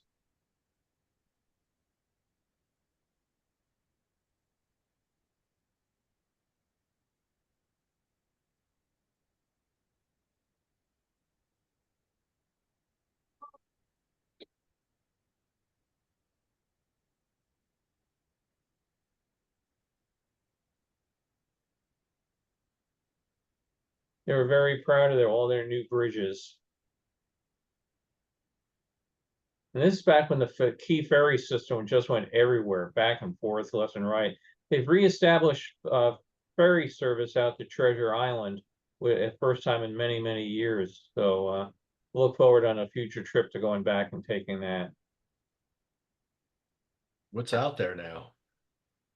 There is a small museum in the building that was built for the fair. There's not a lot. I mean, you can drive out there and drive around. You can see where a lot of it has been torn down. The former Navy base torn down with Superfund sites all over the place. So it's not a tremendous reason to go out there other than go out and you can walk the streets. You can see the basis of the Tower of the Sun. And you can see where all the pylons were to, put that in place. So, but you can very definitely make out some of the street layouts that were left from the fair. The hangar, the big hangar buildings are still there. The terminal building is still there. You may not be able to get into them. Oh, here's Alcatraz, but you can definitely see, some fair remnants. I haven't been out there since I was a kid. We went on a Cub Scout trip up there from San Jose up to San Francisco. And at that point, a lot of the plazas and their fountains were here and there, but the statuary was crumbling. And I know the museum has rescued some of it, and that's now either in the building or outside the building. Yeah, they They have. they created some housing up there, and then there's I think a Right. monthly flea market that we've gone to a Right. couple times. Actually, pretty nice. I think there is actually a high-rise building, a condo or apartment building on, or not real high-rise, I think maybe 10 It's stories. like 4 or 5 stories. Yeah, Yeah, on Treasure Island. Then I didn't realize till recently there's actually one on Yerba Buena, which is the island that Treasure Island extends from. I didn't realize that there's housing out there. Yeah, A large condo complex. I think It's that's a great. why they started the ferries again, to get people to be able to commute into Oh, I the bet. city. Yeah. So we're going And to great. jump back to 1964 now. Eric, what were you going to say? Say it quick. Oh, I was just saying, and really great views of San Francisco. Of We course. used to, part of my work, we took international, their learning networking, and we brought them over there as part of a reward to give them a tour of San Francisco. And we always asked the bus driver to take us out to Treasure Island so that they could just get a great like sunset nighttime view of the city. It kind of ended the trip. It's always nice. That's nice. You can see how crappy the New York air was in 64.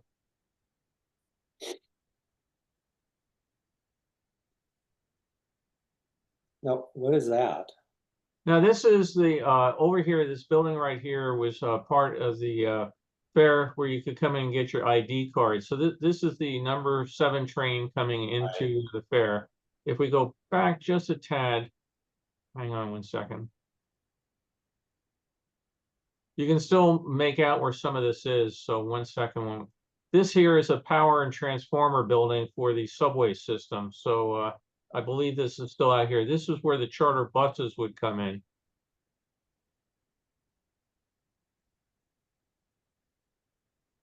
Yeah, the first time I ever went out to Flushing, I think it was about 78.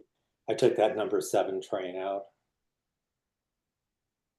Yeah, that's why I got really into this, collecting nonsense. I was in New York and they canceled all of our meetings for a day. And I said, what am I going to do? Oh, I haven't been out to Flushing Meadows in 20 years or something. Got in this number 7, went out. I brought my camera with me, started taking pictures, and now, look what I've done. It was a very expensive number 7 ride. Really? 10 cents for the subway, and God knows how much more after that. Yeah. So again, a nice blue sky, no clouds, which was the majority of those 2 years. I mean, that was big drought time in New York.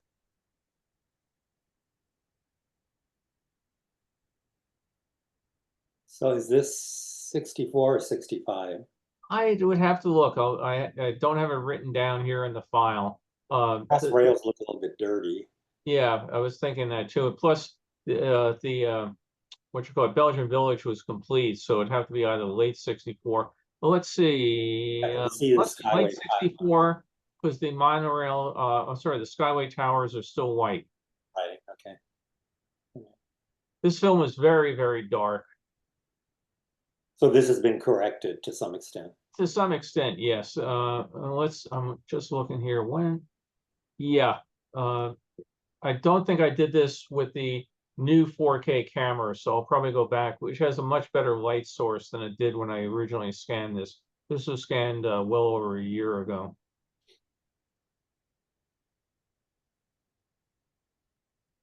Must have had a lot of red in it too, because there's a lot of, red still hanging in there for you.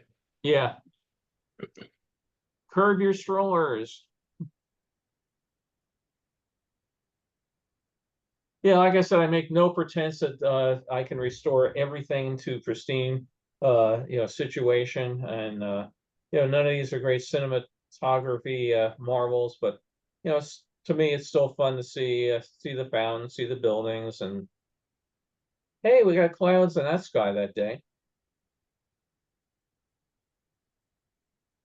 And I keep looking. Some of the later, I'm going to spot one of my friends or my family or me in one of these.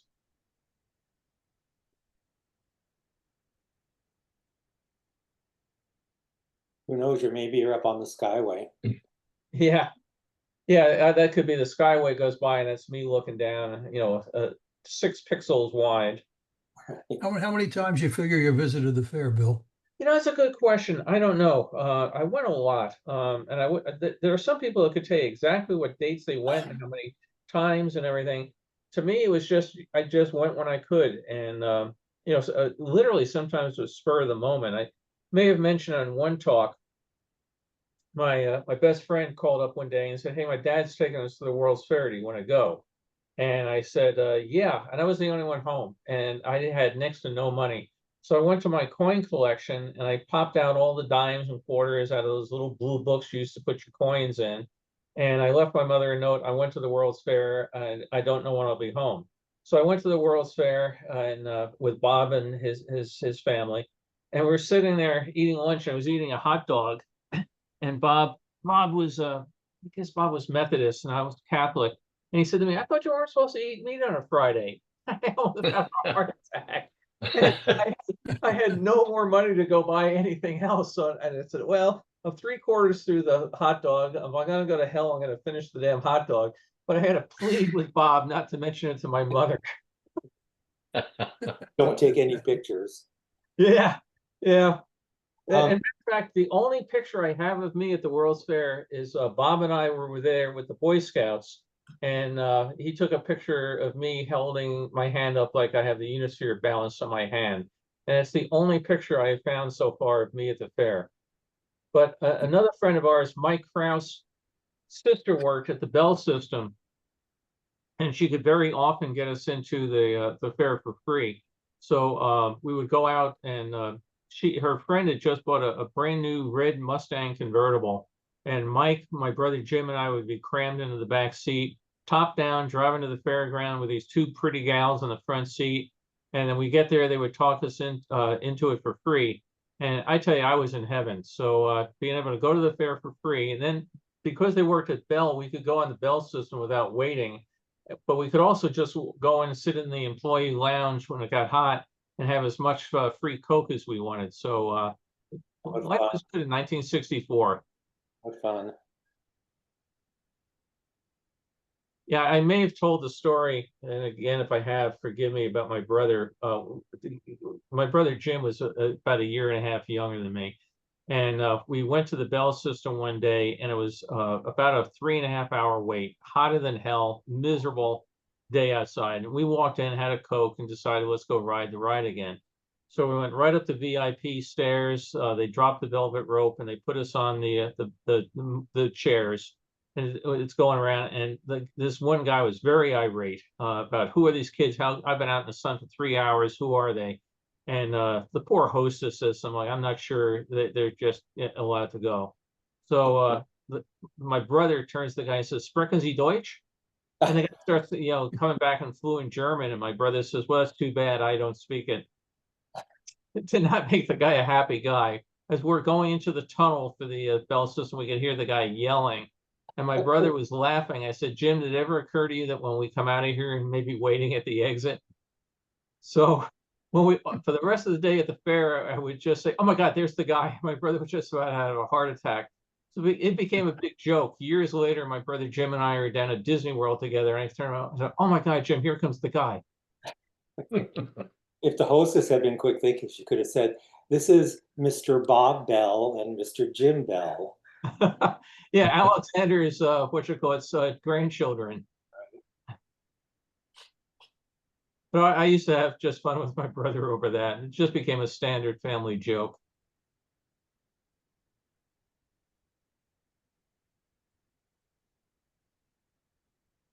With a lot of these cameras, you wonder, what model camera they were shot on. Did they have, adjustable f-stops? Were they done with electric eyes, as some of them did? Or, sometimes in some of these things you end up, and then get a shot like this, the colors are just absolutely great, same reel of film, right? But I don't think people understood what backlighting was all about, or some of these things. Well, later meters were able to adjust for that backlighting and all that kind of stuff. Yeah. Bill, what kind of camera did you win on that game show? I think it was a Ricoh, Yeah, Ricoh. Rico, yeah, sure. Yeah, They, I they own may have Pentax. mentioned on just 1 second. I may have mentioned on another trip, another show. The guy doing his alligator stuff. We went down to a tour in the Everglades and met the guy, and he, we talked about working at the fair, and about 2 weeks after we were down there, an alligator. He said he had never gotten hurt. About 2 weeks later, an alligator really got him. But it was really neat to go down and meet the guy, and he talked about his work as an alligator trainer at the fair. Sorry, Randy, you were saying? Oh, yeah, Rico is still in business. They, Make copiers now, right? well, they own Pentax, the old Pentax cameras. They actually bought Pentax Did they? a few years ago, and I mean they're still sold as Pentax, but they're part of the same company now. Yeah. My first split image, well, my first camera that I had was a split image rangefinder, which was a real bear to focus. But my first, through the lens focusing was a Pentax Spotmatic, and Right. I think mine was actually a Honeywell Spotmatic. Yeah, They they made were them Honeywell in the US, right? Yeah. So I bought that, and boy, I was in heaven. I had that camera for years. I had so much fun with it. They're great cameras. My first good 35 millimeter camera was a Pentax Spotmatic 2. Yeah, The mine was a only big Honeywell difference was they had a Spotmatic. hot shoe on the top. Right.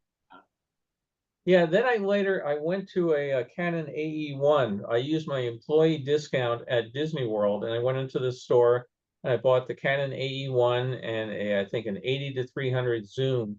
And I took literally thousands of rolls of film, I think. I mean, literally hundreds, maybe 1,000, but I took that thing everywhere. And it's a real pain right now because they don't make those batteries for it anymore. You have to jury rig it. I haven't used it to film forever, but I just absolutely love the Canon AE1. Yeah, they sold millions of those. They were so popular. And the lens was really great. You didn't get any, keystoning or vignetting effects on it. I mean, it was a really nice, true lens. So You can get batteries for those if you look. They've made like alkaline replacements and all that, but sometimes you have to play around with it'll tell you you've got to adjust it by like a half a stop or something. That's what it is. You have to monkey around. They fit the same form factor, but I think the other ones were mercuries and now they're alkaline. They don't last as long. But I also remember I got a 28 millimeter wide angle for it, and boy, I was really happy. So I'd go on a trip and I'd be carrying 10, 15 pounds of camera gear everywhere I went. Yeah. This obviously he didn't bother focusing. You thought it was autofocus. Yeah. There's the J-copter. More accurately, the counterweight of the J-copter. Live flume. Sometimes you have to kind of guess what you're looking at. Like I said, when I finally ever do get around to editing, if first of all, we'll rescan this, but if I can't get it, all this stuff will hit the proverbial cutting room floor. Montana with its motorized Buffalo.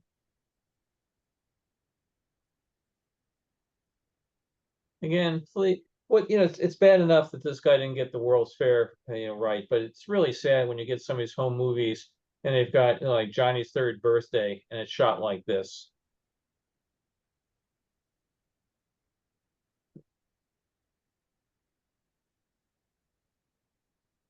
Bill, we may have talked about this before. Topaz sells that sharpening software that's supposed to be pretty good.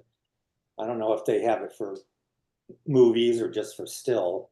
They do have it. I have the Topaz video, and I've done mostly upscaling in it to take stuff up from 16 frames a second to 60, and it's frankly miraculous. I'm very, very happy with the job. When I first got it, the very first version, it did an awful lot of glitches and everything, but the newest version is great. Although, software companies are great. I get the thing, and I run no idea what we're looking at here. Geez. I get the Topaz video and it says, oh, there's an upgrade available. Oh, okay. Oh, great. I'll upgrade it. Oh, now that I upgrade it, it won't run unless you upgrade your video drivers, and it won't run unless you do this. It didn't do any list of prerequisites. So I had to go back and uninstall it and then go back to an old install version, and it was a pain in the butt. I finally, because it was, again, I was in a hurry to do something. I didn't have time to do all the others. There's the guy I was mentioned earlier who swing down from the rope. I since updated it and updated the video drivers and everything. It really is an amazing tool. I use both their still image ones and Topaz Video. Yeah, I don't have any of their sharpening tools. Well, I have like one of their very original sharpening tools, but it just does minimal stuff. I think we're going to get away from this one because it's so bad. So this was part one of the what you call it, reel, and then after fixing a splice, we'll end up with part two. So more down below the rope guy.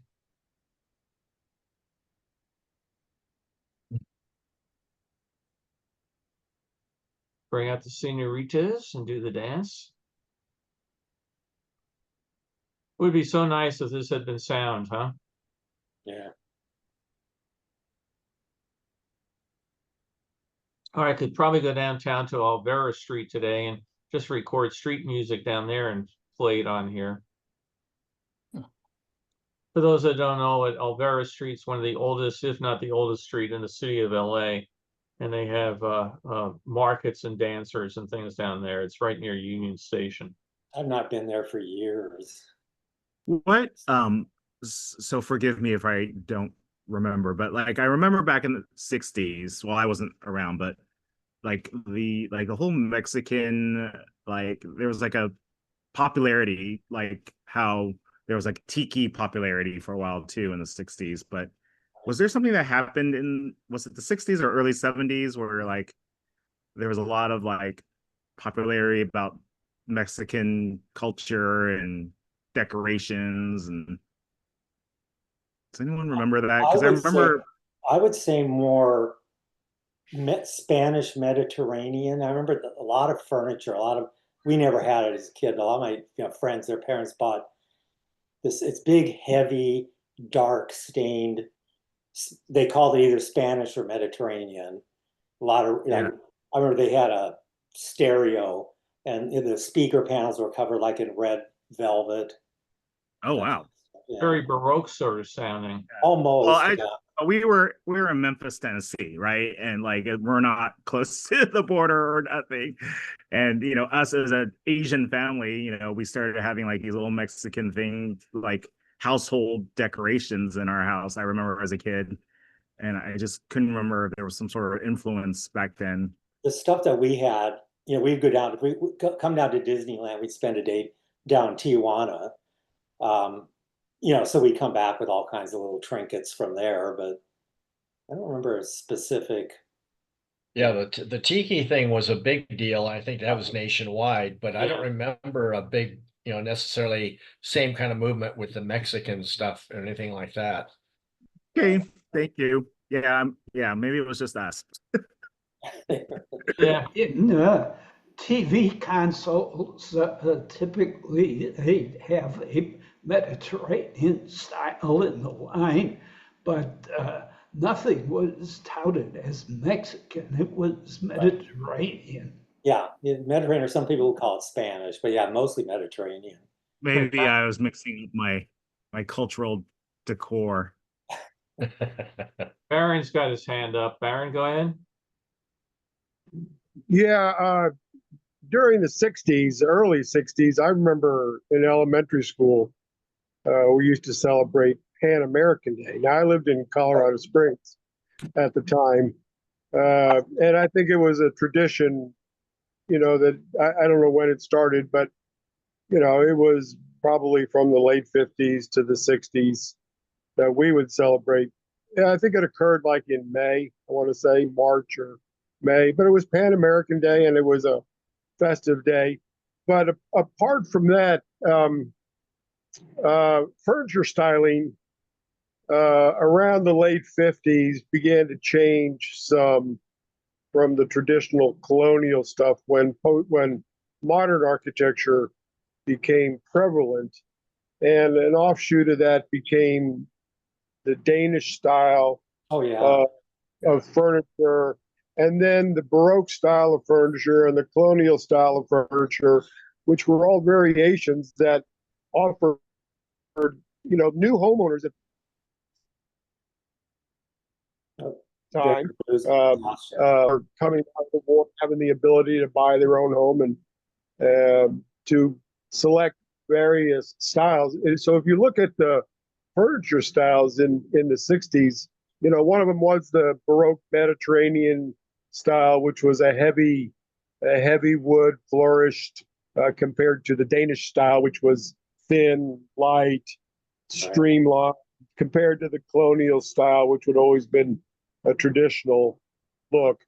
And of course, I think a lot of that began to wane around the 70s, certainly when pop art became the influence in the late 60s, and a variety of colors like the burnt orange and the lime green and lemon yellow color of flavors were prevalent not only in flooring but also in kitchen appliances. Shag carpet became the big thing. So I don't know if that answers your question as to where it was, but that's Yeah. I think it's an evolution of just the styles coming out of the late 50s to give Yeah. everybody creativity, to their home life. A lot of that was kind of a what would you call it? A protest of the colonial furniture that had been popular for so many years. Yeah. Thank you. Yeah. Sorry. Yeah. We had a hodgepodge home. So there are lots of different That's called things. what do they call it? Eclectic. Eclectic.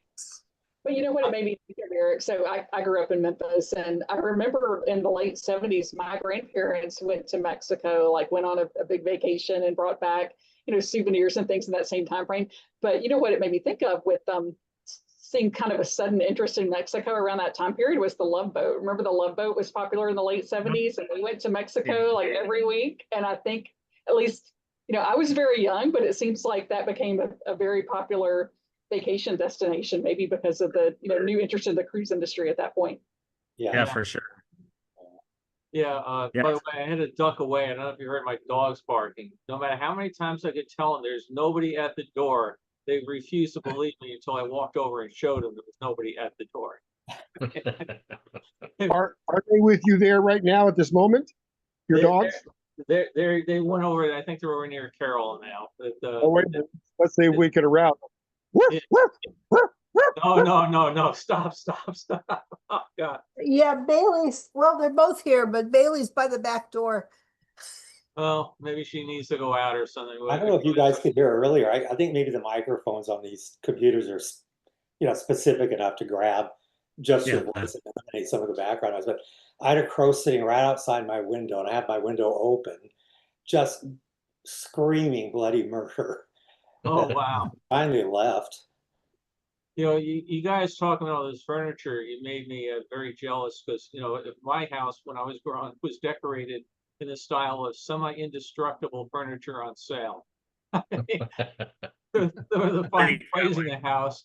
My mother wasn't going to spend money on anything that was, nice furniture because we would just be standing on it or doing something terrible anyway. So, but somebody mentioned about one particular thing about pop art. And I do you remember you would get like strings that you would put strings out on pegs of patterns and you would do that sort of stuff. Like an owl. Yeah, right. That sort of thing.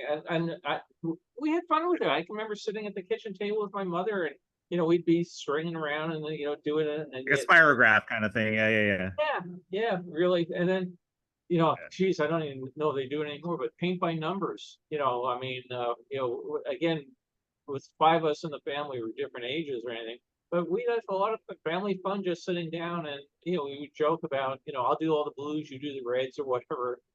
We get through these things really, really fast. But did you have that at home or was it? Yeah, no. Really, we used to do that at the county fair every year.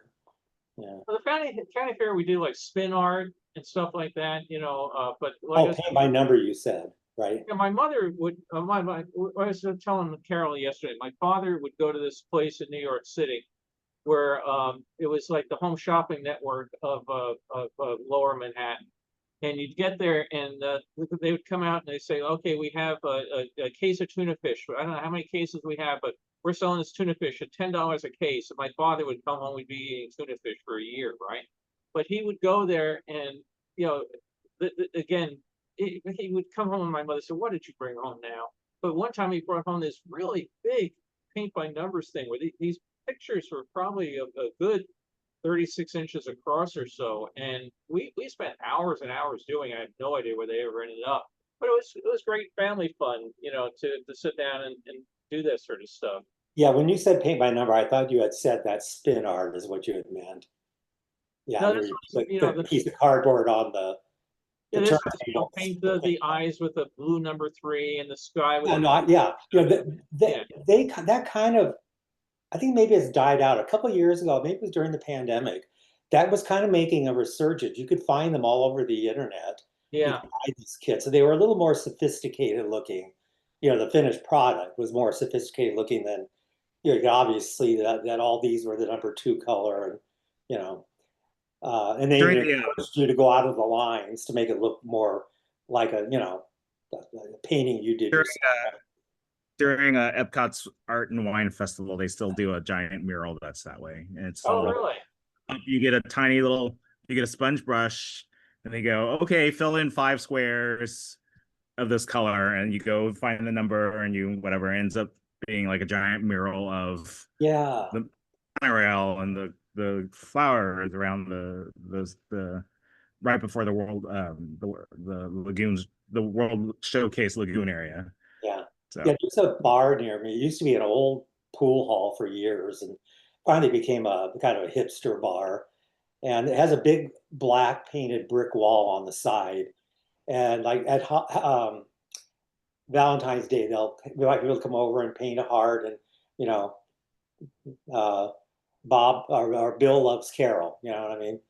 You can do that, and then they'll paint that over, and then black again. And then, you know, 4th of July, you can come out and do patriotic stuff. And they do it like 3 or 4 times a year, and they leave it up for, you know, whatever, 2 or 3 months. And Great. By the way, I was looking here at the chat, and Beth mentioned Jack Clark was the Crosswitz host from 1975 to 1980. I'm sorry I got the last name wrong, but I'm still pretty impressed. I can remember his name was Jack 50 years later. Yeah, sorry, Beth, what was the name? Jack Clark. Oh, Clark. Yeah. Like I said, I'll have to go and dig the video out. I can forget somebody's name as I'm shaking their hand, but I remember the guy's Oh, name. me was too. Jack. Me too. When Yeah. the airlines really started pushing this thing about using first class passenger names, call them by their name. What's that? You mean like asshole? I mean, you know, the name I made up for them. No, I finally just had to start writing it on my hand because they got real big on it. Like they would give the passengers like this card. Did they call you by name and all this? I can't remember names. Well, you know, the Crosswitz thing was interesting because you get on there and, you know, it's the typical, well, what do we have next for our contestants? And most of the stuff I just didn't want. I mean, but there was one thing that was a fireplace thing where you would put the logs on the fireplace.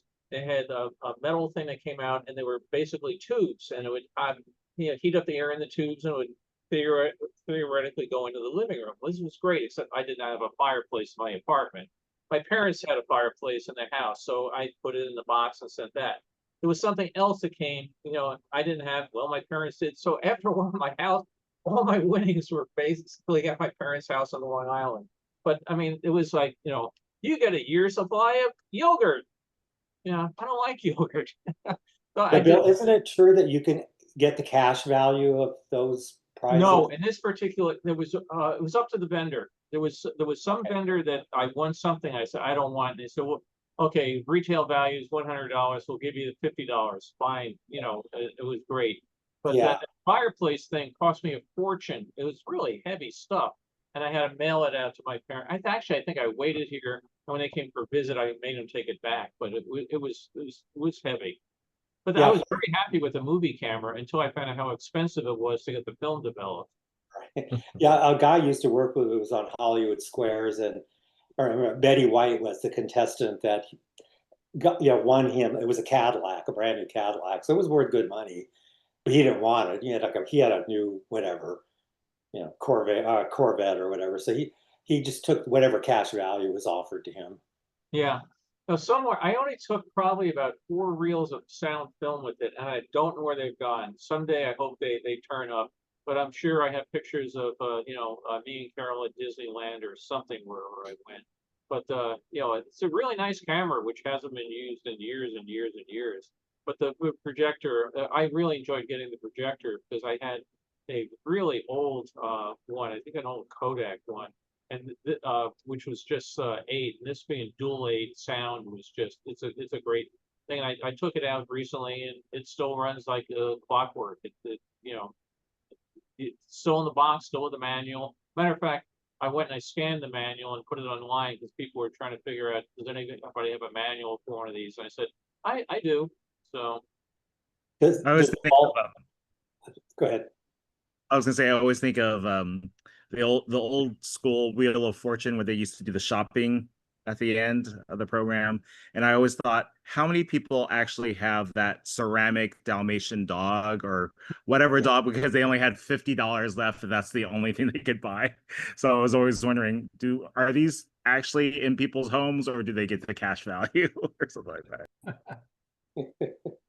Well, I think that's the only game show that I ever tried to go on. It was such a pain in the butt. I mean, you have to be there and you have to sit for hours and they do this and do that and everything. And I just never decided it was worth trying to go for a Wheel of Fortune or we were just up in Seattle. My daughter had the TV on and let's make a deal, and what was the other one she was watching all? Let's make a deal and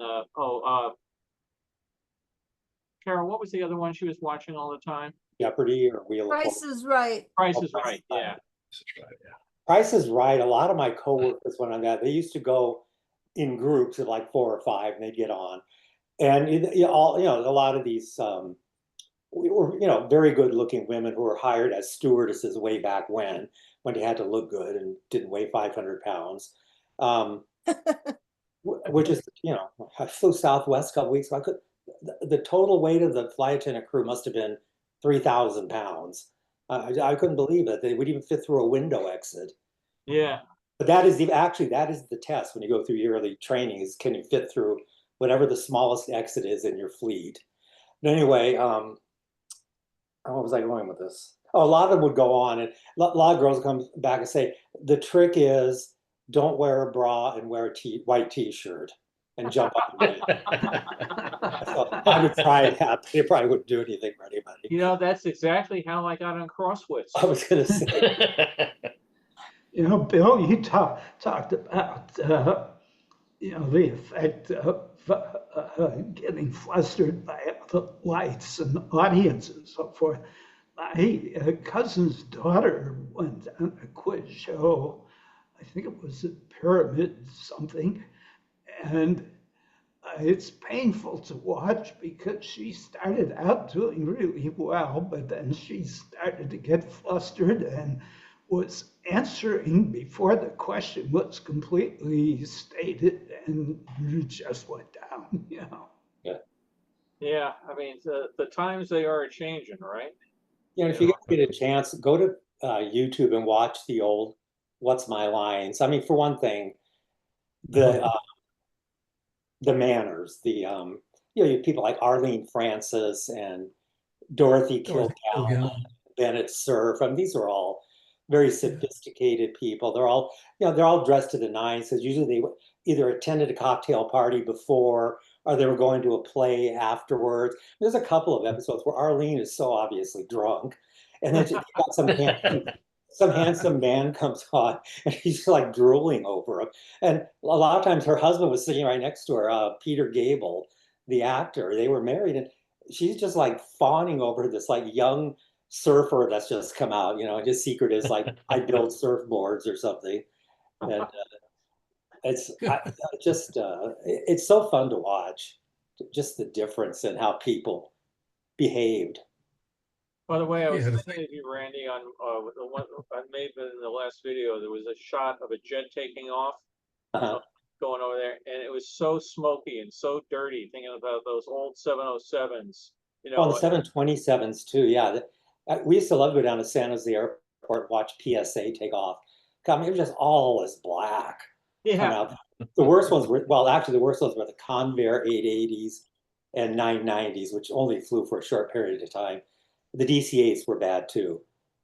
But to me, that's a jet. That's what, I mean, it should look like that. yeah. No, I looked at it and you just see these four big, I don't know, they were Pratt and Whitneys or whatever, and this stuff is just pouring out the back end of it. Yeah, they used to call them water injection, water wagons. It was like Yeah. the mechanics used to call them. Yeah. Yeah.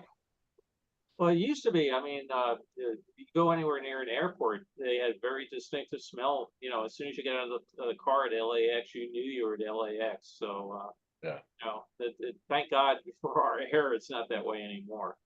Yeah. Real quick before we go, next week is be July 5th. I don't know if anybody is going to be around.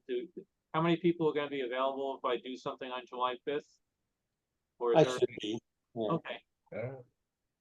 I may be what you call sleeping from July 4th. The fireworks show is always fun. It's you know, one of these typical things. We start closing the street off at 4 p.m. and people come out and they can you know, sit up their chairs and they can go get a hot dog or they can play, you know, throw footballs back and forth. And then the show takes place at 9 o'clock. So some of these people have been here for 5 hours. Of course, the people that get there at 8:50 then decide that they want to stand in front of the people that got there at 4 o'clock. So you have to go diffuse those things. But the show runs about 35 minutes. And at 9:35, everybody that got there for the last 5 hours insists that they want to be out of there in the next 18 minutes. So Yeah. it's always a thrill. I mean, you know, it's crazy. Yeah, I will plan on not this week, knock wood. I'm hoping this week is quieter than last week. So I was looking at my calendar and I said I've got nothing scheduled for Tuesday, Wednesday, and Thursday so far. Nothing. This is great. So I'll hopefully get some more stuff done. So I wish everybody a happy and safe 4th of July, and I hope the weather. How bad? We were talking weather earlier, Beth. How bad is it in your neck of the woods? I mean, it's hot. It was close to 100 yesterday, but it's typical for us this time of year. I don't think we're having quite the unusual heat wave that some of my coworkers in the Northeast have had, but it's definitely hot here. Right. Yeah, I was saying my We're brother. up to we're up to 94 right now. It's Yeah. 94 here, but the heat index is like 105. Oh. I'm just northeast of where Beth lives. Yeah. You're in Atlanta. I'm near Charlotte, right? Yeah, I'm just a little bit north of Atlanta. Yeah.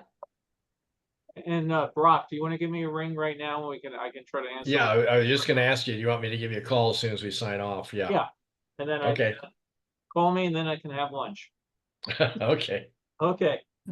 See people next week then. Have a great Thanks, week. Bill. All right. Bye-bye. Thanks a lot, Bill. Great presentation. I Bill. appreciate it. Great to see you back. Bye, Bill. Bye. Yeah, thanks.